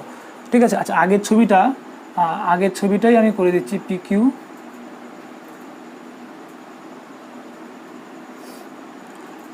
এটাকে পি কিউ আর দিলাম, এখানেই করে দিচ্ছে, এটা x two comma y two. দেখো প্রদত্ত বিন্দু কিন্তু দেওয়া আছে কি তোমার কি এক্স ওয়ান ওয়াই ওয়ান আর এক্স টু ওয়াই টু, এটা হচ্ছে প্রদত্ত বিন্দু। এটা কিন্তু আমি মন করা ধরেছি, এই দুটো হচ্ছে প্রদত্ত বিন্দু, মানে এক্স ওয়ান ওয়াই ওয়ান। তো সমীকরণ তৈরি করতে আননোন আনতে হয়, তাই আমি ধরেছি, আগেরটা দিয়ে করে দিচ্ছি যে এক্স ওয়াই, এটা ধরে নিয়েছি। তাহলে আমরা জানি, আচ্ছা আচ্ছা এই দুটো বিন্দু মনে করে এক্স ওয়াই আর এটা হচ্ছে এক্স ওয়ান ওয়াই ওয়ান, এই পি কিউ এর প্রবণতা কত হবে? আমি ধরলাম এম ওয়ান, তা বলো কত হবে? নিজেরাই বলতে পারবে যে প্রবণতা মানে কোটির ডিফারেন্স। কোটি মানে কি, এ একটা ওয়াই এ একটা ওয়াই ওয়ান, কোটির ডিফারেন্স, তার মানে কি বলতে পারবো y minus Y one by কি এক্স মাইনাস এক্স ওয়ান। ঠিক আছে, আবার আমি এইটাকে ধরছি পি আর বা আর পি। ঠিক আছে, পি আর এর প্রবণতা, এটাকে আমি এম টু ধরছি। তাহলে পি আর এর প্রবণতা মনে করি এটা নেই, তাহলে এইটা যদি প্রবণতা বার করতে হয় তাহলে কোটি ডিফারেন্স বা ভুজি ডিফারেন্স এটা নেই, তাহলে এই ওয়াই ওয়ান একটা কোটি, ওয়াই টু একটা কোটি, এক্স ওয়ান একটা কোটি, এক্স টু একটা কোটি, তাই বলতে পারি যে y one minus Y two by কি x one minus x two. ঠিক আছে, এইবার দেখো অঙ্ক হয়ে গেল। তাহলে আমি প্রবণতা যেটা জানি সেই অনুযায়ী লিখলাম, আর ক্ষমতা নেই, যতটুকু ক্ষমতা হচ্ছে ততটা লিখেছি। এইবার বলো একটা সরলরেখা এক্স অক্ষের সঙ্গে এক এক জায়গায় কি এক এক রকম কোণ উৎপন্ন করবে? মোটেও না। করবে কি? কোণ তো একটা সরলরেখা, দেখো এই যে যখন ছোটোবেলায় যখন চাঁদার সাহায্যে কোণ অঙ্কন করেছি, যদি এখানেও কোণ মাপি যত ডিগ্রি হবে, এখানেও কিন্তু একই হবে, এখানেও কিন্তু একই হবে। কেউ ছোটো কোণ করতে পারে, বড়ো কোণ করতে পারে। ঠিক আছে, বড়ো চাঁদার সাহায্যে কোণ কি বড়ো হবে? ছোটো চাঁদার সাহায্যে কোণ কি ছোটো হবে? এমনটা মোটেও নয়। স্ট্রেট লাইন যদি সেম থাকে তাহলে এক এক জায়গায় এই একটা স্ট্রেট লাইনে ছোটো চাঁদার সাহায্যে যে কোণ উৎপন্ন হবে, ওই স্ট্রেট লাইনে বড়ো চাঁদার সাহায্যে একই কোণ উৎপন্ন হবে। তাই মেন আমার বলার উদ্দেশ্য হচ্ছে এই সরলরেখা এক্স অক্ষের ধনাত্মক দিকে সব জায়গায় একই কোণ উৎপন্ন করবে। তাহলে একই কোণ যদি উৎপন্ন করে তার মানে প্রবণতা সব একই হবে। থিটা যদি সেম হয় ট্যান থিটা সেম হবে না? তাহলে প্রবণতা সব জায়গায় কী হবে? সেম হবে। তাহলে আমার বলার উদ্দেশ্য একটা সরলরেখার একাধিক বিন্দু জনিত হওয়ার জন্য কী হবে? প্রবণতা সেম হবে। তার মানে এই দুটো বিন্দু নিয়ে যে প্রবণতা হবে, এই দুটো বিন্দু প্রবণতা নিশ্চয়ই আলাদা হবে না। ঠিক আছে, যেহেতু পি কিউ আর সমরেখ মানে একই সরলরেখার উপরে বিন্দু, তাহলে সেক্ষেত্রে ওই সরলরেখার যা প্রবণতা সব একই হবে, তাই না? সমরেখে কেন বললাম? যে একই সরলরেখার উপরে অবস্থিত, তাই সবার প্রবণতা সেম। তাই যেহেতু দিয়ে লিখেছি, তাহলে এম ওয়ান ইজিক্যাল টু কী হবে? এম টু হবে অবশ্যই। তাহলে বসিয়ে দাও y minus Y one by x minus x one is equal to y one minus Y two by x one minus x two. দেখো এটাও কিন্তু একটা সূত্র, খাতায় টুকে নেবে। তো কি বললাম, যেটা বলছি, তাহলে এখান থেকে কিন্তু আমার কোনো মুখস্থ রাখার দরকার নেই যে আমার দুটো বিন্দু জানা থাকলে সমীকরণ কি হবে আমার মনে মুখস্থ নেই। এতে কী করবো? একটা বিন্দু ধরে নেব, দুটো বিন্দু দেওয়া থাকবে, তাহলে কী করব? তাহলে আমি এই দুটো নিয়ে একটা প্রবণতা বার করবো, এই দুটো নিয়ে প্রবণতা বার করবো, দুটো প্রবণতা সেম করে দেবো, অঙ্ক হয়ে যাবে। এখানেও তাই করেছি। তাহলে মুখস্থ অটোমেটিক হয়ে যাবে। ওয়াই মাইনাস ওয়াই ওয়ান মুখস্থ করতে হবে কেন?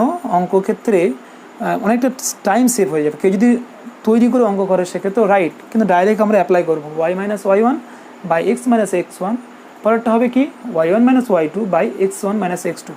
কী মনে রাখার নিয়ম, এটা ওয়াই 1 2 দুটোই নেবো, আর এটা প্রথমটার ওয়াই এক্স ওয়াই নেবো, আর 1 নম্বরটা নেবো ওয়াই মাইনাস ওয়াই ওয়ান, ওয়াইয়ের সঙ্গে একবারে ওয়াই ওয়ান এক্স ওয়ান নেবো, এবার ওয়াই ওয়ান ওয়াই টু নিজেরা নেবো। বুঝে গেছে? এবারে বলি এই সংক্রান্ত এক্সাম্পল কেমন থাকতে পারে। বলে দেওয়া আছে যে একটি সরলরেখার উপরে দুটো বিন্দু দেওয়া আছে, একটা হচ্ছে 1,2 আর একটা দেওয়া আছে 3,5। তাহলে ওই সরলরেখার সমীকরণটা কেমন হবে? তাহলে কি x1 এটা দেওয়া আছে কি x1, y1, এটা দেওয়া আছে কি x2, y2। তো কোনো ব্যাপার না, এখানে x1 y1 এর জায়গায় 1 2 বসিয়ে দেবো, x2 y2 এর জায়গায় 3 5 বসিয়ে দেবো, দিয়ে ক্যালকুলেশন করে কোনাকুনি গুণ করে যে ইকুয়েশনটা আসবে ওটাই উত্তর। বুঝে গেছে? একদম ইজি। কারো মনে নেই যে আমার মনে নেই যে আমি কীভাবে করবো, সেক্ষেত্রে কী করবে, সে একই আমি এক্স ওয়াই ধরে নেবো, এক্স ওয়াইয়ের সঙ্গে এর একটা প্রমাণিত করবো, আবার এই দুটো নিজেরা একটা প্রমাণিত করবো, করে দুটো প্রমাণিত সেম করে দেবো যেভাবে আমি সূত্র তৈরি করেছি, দিয়ে ইকুয়েশনটা যেটা আসবে ওটাই উত্তর। বুঝে গেছে? ঠিক আছে, ক্লিয়ার তো? এবার দেখো, এবার আমরা আসছি ছেদিতাংশ আকার বা ইন্টারসেপ্ট ফর্ম, এই ব্যাপারটা আসছি। এই ব্যাপারটা কি, ছেদিতাংশ মানে হচ্ছে একটা সরলরেখা দুটো অক্ষকেই ছেদ করবে, সেই যদি ছেদ করে সেই অনুযায়ী কেমন দেখতে হবে সেই সংক্রান্ত ফর্মুলা। কোনো অঙ্কের ক্ষেত্রে দেওয়া থাকলো একটা সরলরেখা এক্স এবং ওয়াই অক্ষকে এই জায়গায় ছেদ করেছে, এরকম কন্ডিশনে অঙ্ক তৈরি করতে হবে বা অঙ্ক আমার করতে হবে। আমি ছবিটা আঁকলেই তোমরা ক্লিয়ার বুঝতে পেরে যাবে যে ব্যাপারটা কী।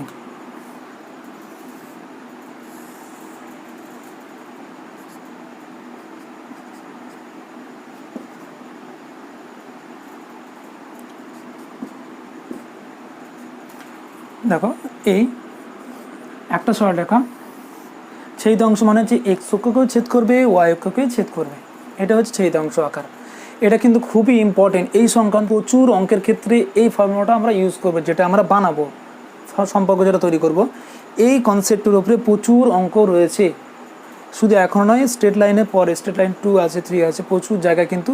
তো এইটা কিন্তু ক্লিয়ার ধারণা থাকবে যে ছেদ করলে, দুটো সরলরেখাকে টাচ করলে, কাট করলেই কিন্তু এই সংক্রান্ত যে সম্পর্ক তৈরি করব সেটাকে কাজে লাগাবো। ওকে, তো এটা হচ্ছে এক্স অক্ষ, এটা হচ্ছে ওয়াই অক্ষ। আমি ধরলাম এটা 0 0, এক্স অক্ষকে এ একক দূরে, এই ডিস্টেন্সটা হচ্ছে এ একক।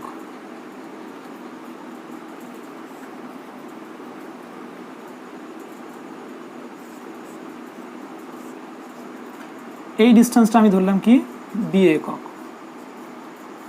অর্থাৎ এক্স অক্ষকে এ একক ডিস্টেন্সে, এ একক দূরত্বে কাট করছে সরলরেখাটি, এবং ওয়াই অক্ষকে বি একক দূরত্বে কাট করছে বা ছেদ করছে। এটা আমি ধরলাম, কনস্ট্যান্ট ধরতেই হবে। তো আচ্ছা, এর স্থানাঙ্ক কত হবে? আমি একদম সহজভাবে প্রমাণ তৈরি করে দিচ্ছি, দেখো সম্পর্ক।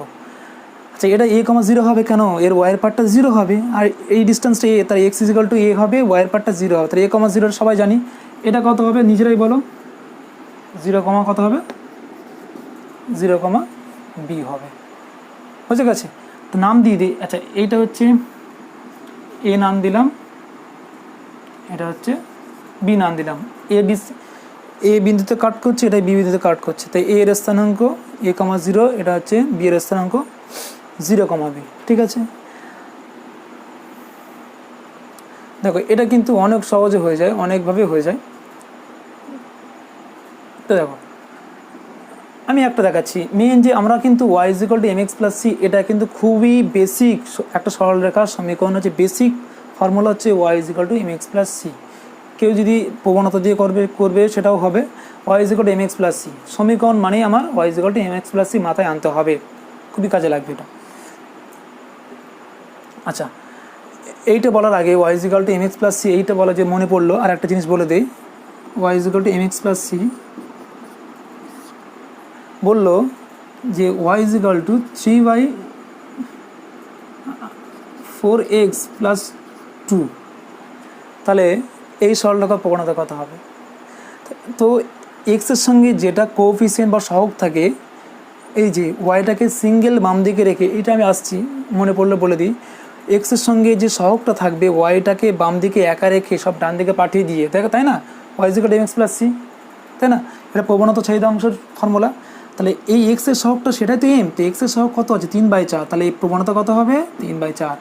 সি এর মান কত হবে 2, তার ওয়াই এককে 2 একক দূরে ছেদ করছে, এটা নয় ডাইরেক্ট দেওয়া থাকলো, এমনটা যদি দেওয়া থাকে 3x plus 2 y plus 5 is equal to 0, এই সরলরেখার প্রবণতা কত হবে এবং ওয়াই অক্ষকে কত দূরত্বে ছেদ করবে যদি চাই, সেক্ষেত্রে কী করব, দেখো খুব ইম্পর্টেন্ট জিনিস, কিন্তু শর্ট কোশ্চেন আসতে পারে এরকম টাইপের। তো আমার তো প্রবণতা চাহিদা অংশ মানে প্রবণতা বার করতে গেলে আমার y is equal to M x plus C তৈরি করতেই হবে, তাহলে ওয়াইটাকে বাম দিকে রাখবো, বাকি সব ডান দিকে পাঠিয়ে দেবো। 2y ইজ ইকুয়াল টু আমি কী লিখতে পারি, 2y ইজ ইকুয়াল টু লিখতে পারি -3x - 5। আমার দরকার শুধু ওয়াইটাকে বাম দিকে রাখবো, তো ওয়াইটাকে বাম দিকে যদি রাখি ওয়াই ইজ ইকুয়াল টু কত হবে 3/2, মানে 2 দিয়ে ভাগ করে দিচ্ছি, বোঝা গেছে। তো দেখো তো এইটাকে এইভাবে কম্পেয়ার করো, তো y is equal to M x plus C, তাই এই সহগটাই তো এম, তাহলে প্রবণতা হবে -3/2, আর সি এর মান হচ্ছে -5/2 অর্থাৎ 2.5, ওয়াই এককে ঋণাত্মক দিকে 2.5 একক দূরত্বে ছেদ করছে এবং প্রবণতা হবে -3/2, বোঝা গেছে। যদি এখান থেকে বলে যে এর আনতি কত, তা লিখবো tan θ ইজ ইকুয়াল টু -3/2, সেখান থেকে θ is equal to tan inverse something হবে, বুঝে গেছে। এটাই আননোন বলে আমরা বলতে পারছি না, যদি এখানে 1 থেকে যায় সেক্ষেত্রে থিটা কত হবে 45 হবে, বুঝে গেছে। এটা ক্লিয়ার তো। তাহলে আমি এবার মুছে দিই, যেটা আমি আসছিলাম মেন বিষয়ে, খবরদার এটা টুকে নেবে বা আগে সঙ্গে কম্পেয়ার করে পড়বে। এবার আসছে এইটা যে তো ওই basic y is equal to M x plus C, ওই বেসিক ফর্মুলা দিয়ে আমি কিন্তু তৈরি করব। তাহলে এখানে কিন্তু দেখো তো ওয়াই অক্ষের ছেদিত অংশ সেটাই কিন্তু সি এর মান, তাই না। তাহলে এখানে সি এর মানটা small c is equal to কী বলো তো বি, না এটা শিখেছি যে ওয়াই অক্ষের যত দূরত্বে ছেদ করে সেটাই হচ্ছে সি, তাহলে এখানে বি একক দূরত্বে ছেদ করছে, তার মানে সি এর মান কি বি, ওকে পেয়ে গেছি। আর প্রবণতা তো আমার জানা নেই, আছে প্রবণতা তৈরি করে নিচ্ছি, এই দুটো বিন্দু জানা আছে, বলো এম কত হবে, কোটি ডিফারেন্স বা বুঝে ডিফারেন্স, তো এম মানে y1 - y2, দেখো b - 0 - a, তাহলে কথা হচ্ছে b/a, তাহলে এম পেয়ে গেছি, সিও কিন্তু পেয়ে গেছি। তাহলে আমরা জানি কি y ইজ ইকুয়াল টু কি, যে কোনো সরলরেখার সমীকরণ কি y ইজ ইকুয়াল টু কি mx প্লাস সি। এর পরের লাইন এটা করবে, হ্যাঁ y is equal to mx plus C, M এর মানটা আমি বসিয়ে দিচ্ছি, এম এর মান কত -b/a, আর সি এর মান কত b, ঠিক আছে। তো এখানে দেখো কোনো গুণ করে দাও, এ দিয়ে গুণ করে দাও, এ ওয়াই ইজ ইকুয়াল টু কত হবে -bx প্লাস ab, বাম দিকে নিয়ে চলে এসো, bx plus A y is equal to কি ab, উভয় পক্ষকে ab দিয়ে ভাগ করে দাও, ab দিয়ে ভাগ করলে b কেটে যাবে x/a, a কেটে যাবে y/b ইজ ইকুয়াল টু 1, এটাই কিন্তু ইম্পর্টেন্ট, দেখো ঠিক আছে। এই প্রমাণটা কিন্তু একাধিক প্রসেসে করা যায়, তোমরা একটা প্রসেসে করবে, আমি যেভাবে করলাম, তোমরা কি প্রসেসে করবে, তোমরা আগে যে ফর্মুলা ইউজ করেছো তার যে কোনো একটাই কাজে লাগাতে পারো, ঠিক আছে। কোনটা কি একটু আগে শিখলাম যে না y - y1 is equal two m into x - x1, এখানে m এর মানটা বসিয়ে দেবে, আর যে কোনো একটা পদার্থ বিন্দু a, 0 বসিয়ে দেবে বা 0, b বসিয়ে দেবে, m এর মানটা কিন্তু বার করে নিতে হবে। আর যে কোনো একটা পদার্থ বিন্দু তুমি এটাও বসাতে পারো বা এটাও বসাতে পারো, মানে x1 y1 এর যায়, সেক্ষেত্রেও কিন্তু একই আনসার আসবে। আমি y is equal to mx plus C দিয়ে করেছি, তুমি যদি মনে করো যে y - y1 is equal two m into x - x1, একটু আগে যে প্রমাণটা করলাম তার উপরে বেস করবো। আমরা যে প্রমাণ করবো ছোটোবেলাতে শিখেছি, যে প্রমাণ করবো ঠিক তার আগের উপপাদ্যটা, আগের প্রমাণটা কাজে লাগে, ঠিক সেই অনুযায়ী প্রমাণ করতে পারি, ঠিক আছে। এর এক্সাম্পল কি পড়তে পারে, অঙ্ক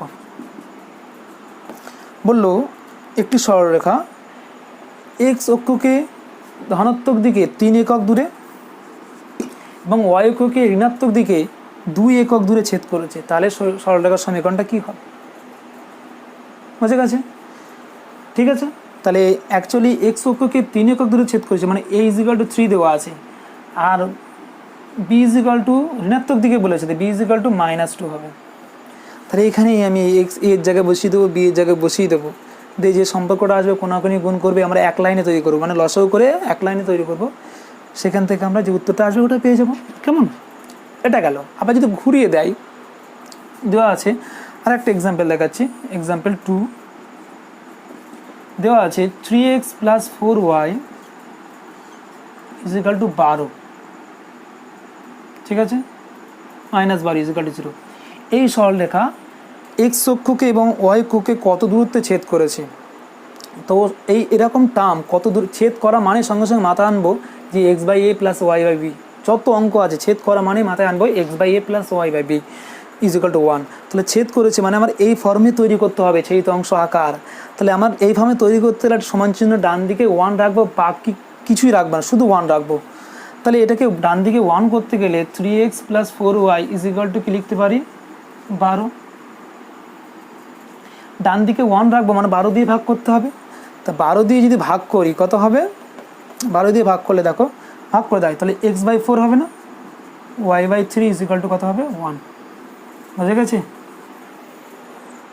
তাহলে এখান থেকে বলতে পারি যে এর মান 4 আর বি এর মান 3, তার মানে x অক্ষকে 4 একক দূরত্বে এবং y অক্ষকে 3 একক দূরত্বে ছেদ করেছে। যদি মাইনাস হতো সেক্ষেত্রে বলতাম যে y অক্ষের ঋণাত্মক দিকে যতটা আসবে তত একক দূরত্ব ছেদ করেছে। দেখো অভিলম্ব আঁকা নর্মাল ফর্ম জিনিসটা কি বলে দেই।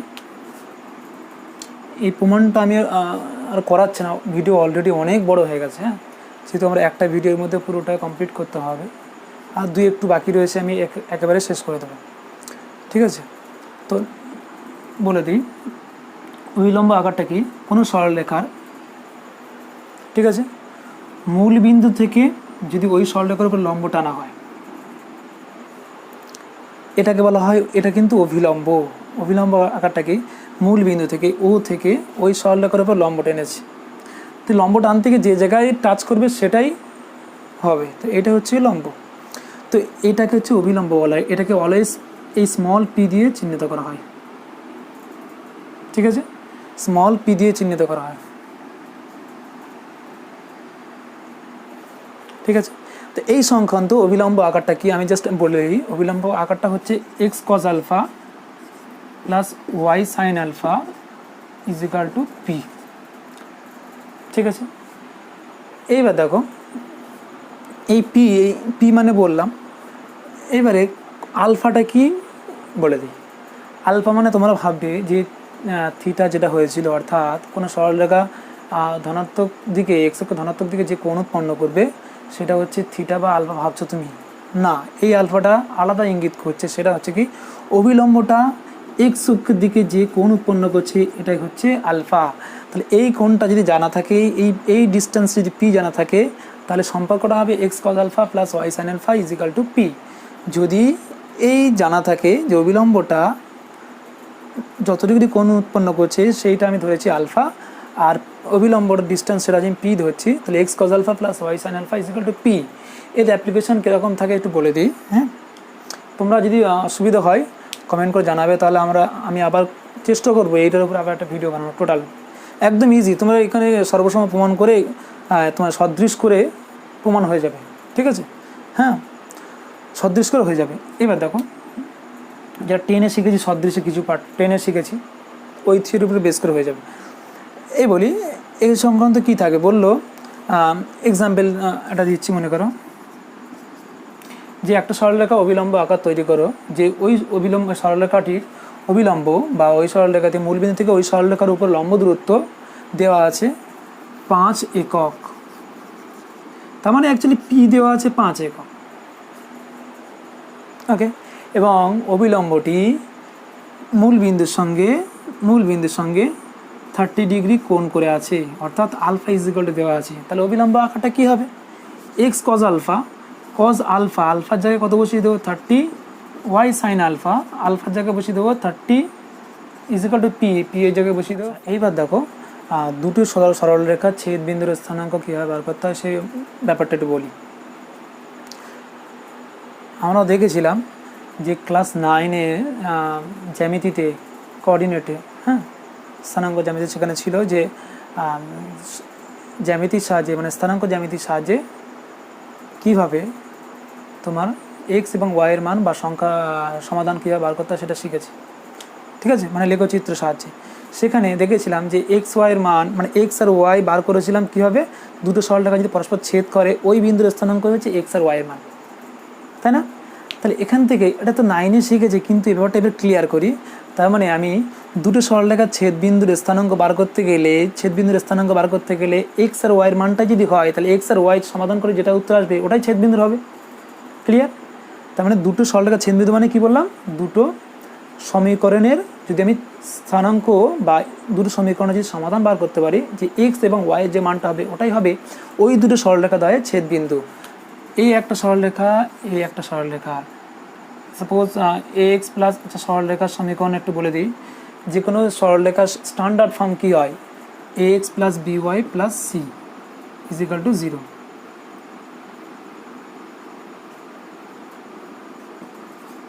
সরলরেখা এরকম দেখতে হয়, something x something y plus একটা ধ্রুবক সংখ্যা থাকবে a1x plus b1y plus c1 is equal to 0। এটাকে ধরলাম আমি a2, এটা তো অলরেডি বলেছি, a2x plus b2y plus c2 is equal to 0। সরলরেখা কিন্তু এরকম দেখতে হয়। এই দুটো সরলরেখার ছেদবিন্দুর স্থানাঙ্ক মানে আমার সমাধান করলেই হয়ে যাবে। ক্লিয়ার কি? হ্যাঁ, তো সমাধান করে এক্স আর ওয়াইয়ের যে মানটা হবে যে কোনো উপায়ে সমাধান করতে পারি, আমি বর্জ্যগুণন করতে পারি, অপনয়ন করতে পারি, যে কোনো উপায় যেটা আমার সুবিধা হবে সেটাই করব। কেমন? তো একটা এক্সাম্পল দিচ্ছি, তাহলে ছেদবিন্দুর স্থানাঙ্ক বার করা মানে কি, তাদের সমাধান বার করা।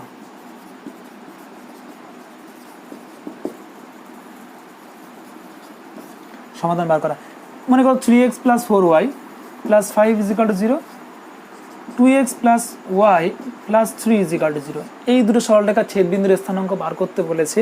তো আমি কী করবো, সিম্পলি বর্জ্যগুণন বা অপনয়ন পরিবর্তন যে কোনো পদ্ধতিতে এক্স আর ওয়াই যে মানটা বার হবে করে ওই মানটাই হবে ওই দুটো সরলরেখার ছেদবিন্দু। ক্লিয়ার? তাহলে ছেদবিন্দুর স্থানাঙ্ক মানে আমার প্লেন সমাধান করে যে এক্স আর ওয়াই বার করবো ওটাই হবে ছেদবিন্দুর স্থানাঙ্ক।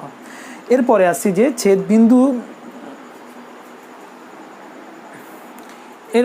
যে ছেদবিন্দু দিয়ে যায় এমন সরলরেখার সমীকরণ।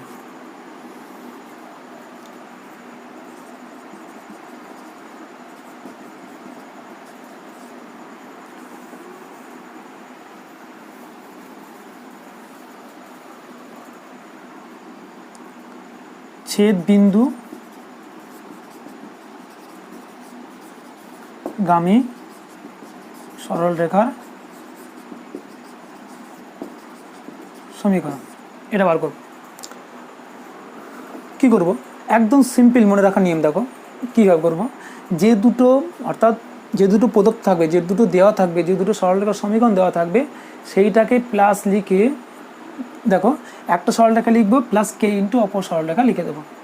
দেখো তাহলে সরলরেখা এই দুটো সরলরেখা ছেদবিন্দু দিয়ে, অর্থাৎ এই ছেদবিন্দু মানে এইটা, এই ছেদবিন্দু দিয়ে যাবে এমন সরলরেখার সমীকরণ প্রমাণ করলে করা যাবে, সমাধান করে এই দিকে করে প্রমাণ করা যাবে। এটা অনেক বড় হয়ে যাবে, অলরেডি ভিডিও অনেক বড় হয়ে গেছে। আর দুটো আছে আমি সেরে দিই, মানে ছেদবিন্দু দিয়ে যাবে যেটা, ঠিক আছে। তো নাই তো আর একটা দুটো থিওরির জন্য আবার ভিডিও করা মানে সেটা কেমন দেখাবে, দুই একটু মানে অল্প হয়ে যাবে, ছোট হয়ে যাবে। তো কি করব, কি হবে নিয়ম দেখো, একটা সরলরেখাকে লিখবো, যে কোনো একটাকে, তুমি এটাও লিখতে পারো প্রথমে, এটাও লিখতে পারো, প্লাস কে ইন্টু অপরটা লিখে দেবো, বুঝে গেছে। তো একটা সরলরেখা প্লাস কে ইন্টু অপর সরলরেখা, কে মানে হচ্ছে ধ্রুবক সংখ্যা, কে এর মান এটা আননোন, তো কে এর মান কিন্তু বার করা যাবে। দেখো এত সিম্পল এক্সাম্পল দিচ্ছি, একদম হয়ে যাবে। আচ্ছা একটা এক্সাম্পল দিচ্ছি, দেখো একটা এক্সাম্পল দিচ্ছি, বললো 3x plus 2y plus 5 is equal to 0 একটা সরলরেখা, x minus y plus 2 is equal to 0 এই একটা সরলরেখা। বললো এই দুটো সরলরেখার ছেদবিন্দুগামী সরলরেখার সমীকরণ নির্ণয় করো যেটা 3,2 বিন্দুগামী। তো দেখো তাহলে এই দুটো সরলরেখার ছেদবিন্দুগামী সরলরেখার সমীকরণ নির্ণয় করবো যেটা 3,2 বিন্দুগামী। অবশ্যই এমন কিছু শর্ত দেওয়া থাকবে যেখান থেকে কে এর মান বার করবো। তো এই কে এর মান নিয়ে ঝামেলা যেটা মনে মনে ভাবছো, ঝামেলা এখানে চুকে যাবে। কীভাবে দেখো, তাহলে দুটো সরলরেখা দেওয়া আছে, সমীকরণ কী হয়, অতএব একটা সরলরেখা প্লাস কে ইন্টু অপর সরলরেখা হয়, ঠিক আছে। এই কে এর মান বার করার জন্য 3,2 দেওয়া আছে। একটুখানি বলে রাখি, কোনো সরলরেখা যদি বলে অমুক বিন্দুগামী তমুক বিন্দুগামী, তার মানে হচ্ছে ওই বিন্দুটা কিন্তু ওই সরলরেখার উপরেই অবস্থিত। তার কোনো সরলরেখার উপরে যদি কোনো বিন্দু অবস্থিত হয়, তার মানে এক্স আর ওয়াইয়ের জন্য 3,2 কিন্তু সিদ্ধ হবে। ওকে, তাহলে 3,2 যদি আমি এক্স এবং ওয়াইয়ের জায়গায় বসাই, অবশ্যই সিদ্ধ হবে বা সত্য হবে। তাহলে কোনো বিন্দু যদি ওই সরলরেখার উপরে অবস্থিত হয়, এক্স এবং ওয়াইয়ের জায়গায় 3, ওই বিন্দুটা বসিয়ে দিলে সত্য হবে, তার মানে বসানো যায়। তাহলে তাহলে এই দুটো সরলরেখার ছেদ বিন্দু সরলরেখার সমীকরণ অলরেডি বার করে ফেলেছি, এটাই উত্তর। কিন্তু কে ঝামেলা করছে, কে নট কি লিখবো, কে এটা কি, কে সমান ধ্রুবক, ঠিক আছে, কে সমান ধ্রুবক। এখন কে এর মান বার করছে, দেখো তাহলে এক্সের জায়গায় কত বসাবো, তো কত বিন্দুগামী, 3,2 বিন্দুগামী। এক্সের জায়গায় কত বসেছি 3, ওয়াইয়ের জায়গায় 2, এক্সের জায়গায় 3, ওয়াইয়ের জায়গায় 2, এটা কত হচ্ছে 9, 13, 9, 18 প্লাস কে ইন্টু, দেখো তো 3 আর 2 5, 5 থেকে 2 বিয়োগ করলে কত হয় 3।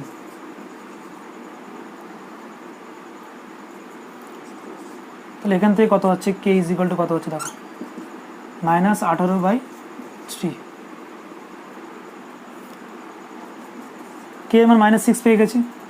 এই দেখো কে এর মান আননোন ছিল, এবার কী করবো, কে এর মান -6 এখানে বসিয়ে দেবো, যে এটা হচ্ছে, এটা 1 নম্বর, এটা 2 নম্বর, এটা হচ্ছে 3 নম্বর। 3 নম্বরে কে এর মান -6 বসিয়ে দিলে আর কে এর মান ঝামেলা থাকছে না, হয়ে যাবে ওটা উত্তর।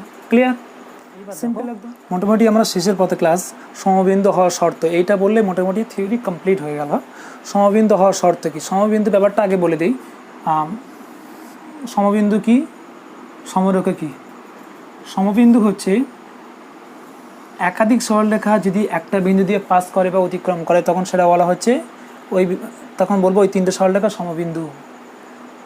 এই সরলরেখা যে বিন্দু দিয়ে যাচ্ছে, এই সরলরেখা সেম, এই সরলরেখা সেম, অর্থাৎ 3টে সরলরেখা একটা নির্দিষ্ট বিন্দু দিয়ে যাচ্ছে, তাই হচ্ছে সমরেখ, এই সমবিন্দু। আর সমরেখ কি, একাধিক বিন্দু যদি একটা সরলরেখার উপরে থাকে সেটা হচ্ছে সমরেখ, আর একাধিক সরলরেখা যদি একটা বিন্দু দিয়ে যায় সেটা হচ্ছে সমবিন্দু। তো সমবিন্দু হওয়ার শর্ত দেখো, একদম সিম্পলভাবে বলছি সমবিন্দু হওয়ার শর্ত কি। তার মানে ভাবো তো, এই দুটো সরলরেখার ছেদ বিন্দু কোনটা, মনে করে এটা নেই, হ্যাঁ মনে করে এটা নেই, এই দুটো সরলরেখার ছেদ বিন্দু এইটা। এখন এই ছেদ বিন্দু দিয়ে যদি তৃতীয় সরলরেখা যায়, তার মানে কি বলতে পারবো, 3টে সরলরেখা একটা নির্দিষ্ট বিন্দু দিয়ে যাচ্ছে, তার মানে সমবিন্দু হয়ে যাচ্ছে। তো সমবিন্দু হওয়ার শর্ত কি হচ্ছে, এই দুটো সরলরেখার ছেদ বিন্দু দিয়েই যেতে হবে। যদি ঘুরিয়ে বলি, এই দুটো সরলরেখার ছেদ বিন্দু যেটা, ওটা যদি তৃতীয় সরলরেখার উপরে অবস্থিত হবে, তার মানে সমবিন্দু। কি বললাম, যে দুটো সরলরেখা ছেদ বিন্দু দিয়ে যে তৃতীয় সরলরেখা যায় তখন সমবিন্দু। ওই কথাটা যদি ঘুরিয়ে বলি, দুটো সরলরেখার ছেদ বিন্দু যেটা হচ্ছে ওটাই তো তৃতীয় সরলরেখার উপরে অবস্থিত হতে হবে, তবে না সে ছেদ বিন্দু সমবিন্দু হবে। তাহলে আমি দুটো সরলরেখার ছেদ বিন্দু বার করব। ওই ছেদ বিন্দু যদি তৃতীয় সরলরেখার উপর অবস্থিত হয়, অর্থাৎ এক্স এবং ওয়াইয়ের জায়গায় বসে যদি সিদ্ধ হয়, তখন বলবো সমবিন্দু। তাহলে এক্সাম্পল দিচ্ছি আমি, একটা যে কোনো একটা মন করা এক্সাম্পল দিচ্ছি।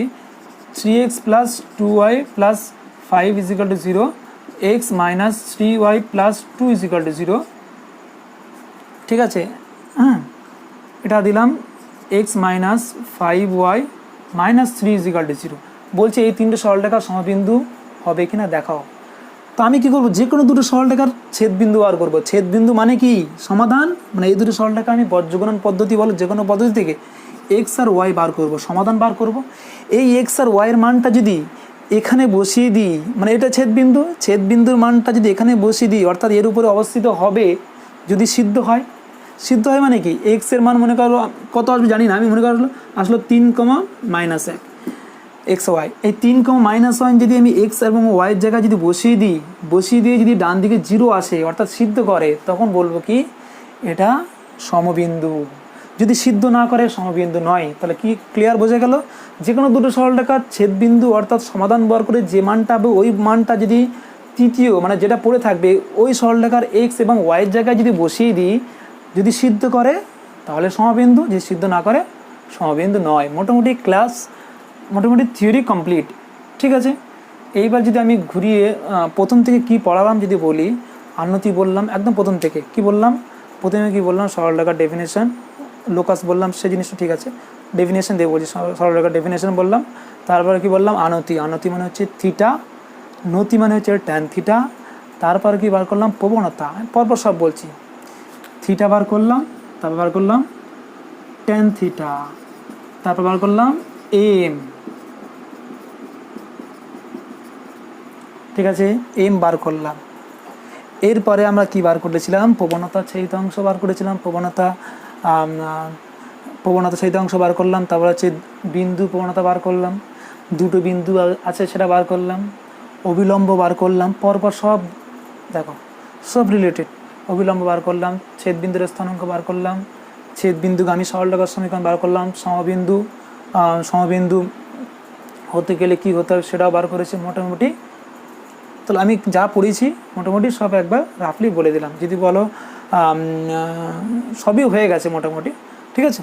তো আশা করি ক্লাসটা বুঝতে পেরেছো। এইবার এই থিওরির উপর বেস করে তুমি দেখবে কয়েকটা এক্সাম্পল বা এক্সারসাইজ দেখবে, একদম সিম্পল হয়ে যাবে। এই থিওরি ক্লিয়ার হয়েছে আশা করি, একদম প্রত্যেকটা অঙ্ক আশা করি হয়ে যাবে। হ্যাঁ, কোনো অঙ্ক ঘুরিয়ে দেওয়া আছে, কোনোটা ডাইরেক্ট দেওয়া আছে, ওকে। তো এক্সাম্পল 2-1টা দেখবে, হয়ে যাবে এবারে। তো আশা করি ভিডিওটি ভালো লেগেছে। যদি অবশ্যই সত্যি যদি ভালো লেগে থাকে অবশ্যই ভিডিওটি লাইক করবে, আর চ্যানেলটা অবশ্যই সাবস্ক্রাইব করবে। আর তোমার বন্ধুদের অর্থাৎ তোমার ক্লাসমেটদের বা যারা পরিচিত আছো তাদেরকে তুমি ফরওয়ার্ড করে দাও, শেয়ার করে দাও, যাতে এই ভিডিওটা দেখে তারা উপকৃত হয়, অর্থাৎ স্ট্রেট লাইনটা ক্লিয়ার, থিওরিটা ক্লিয়ার হয়ে যায়, ঠিক আছে। যদি এর পরে আবার পরের ভিডিও অর্থাৎ স্ট্রেট লাইন 2 এইভাবে চেষ্টা করব। এবং তোমাদের কোনো প্রবলেম থাকলে বা এই চ্যাপ্টারের উপরে কোনো সমস্যা থাকলে বা এই চ্যাপ্টারের উপরে তুমি কি দরকার তোমাদের কমেন্টে অবশ্যই জানিও, ঠিক আছে। আর যদি বলে 2-1টা অঙ্ক করে দিতে অবশ্যই করে দেবো, ঠিক আছে। তো আজকে এই পর্যন্ত থাক, আশা করি দেখা হবে পরের নেক্সট কোনো ভিডিওতে। সবাই ভালো থাকবে, আসসালামু আলাইকুম।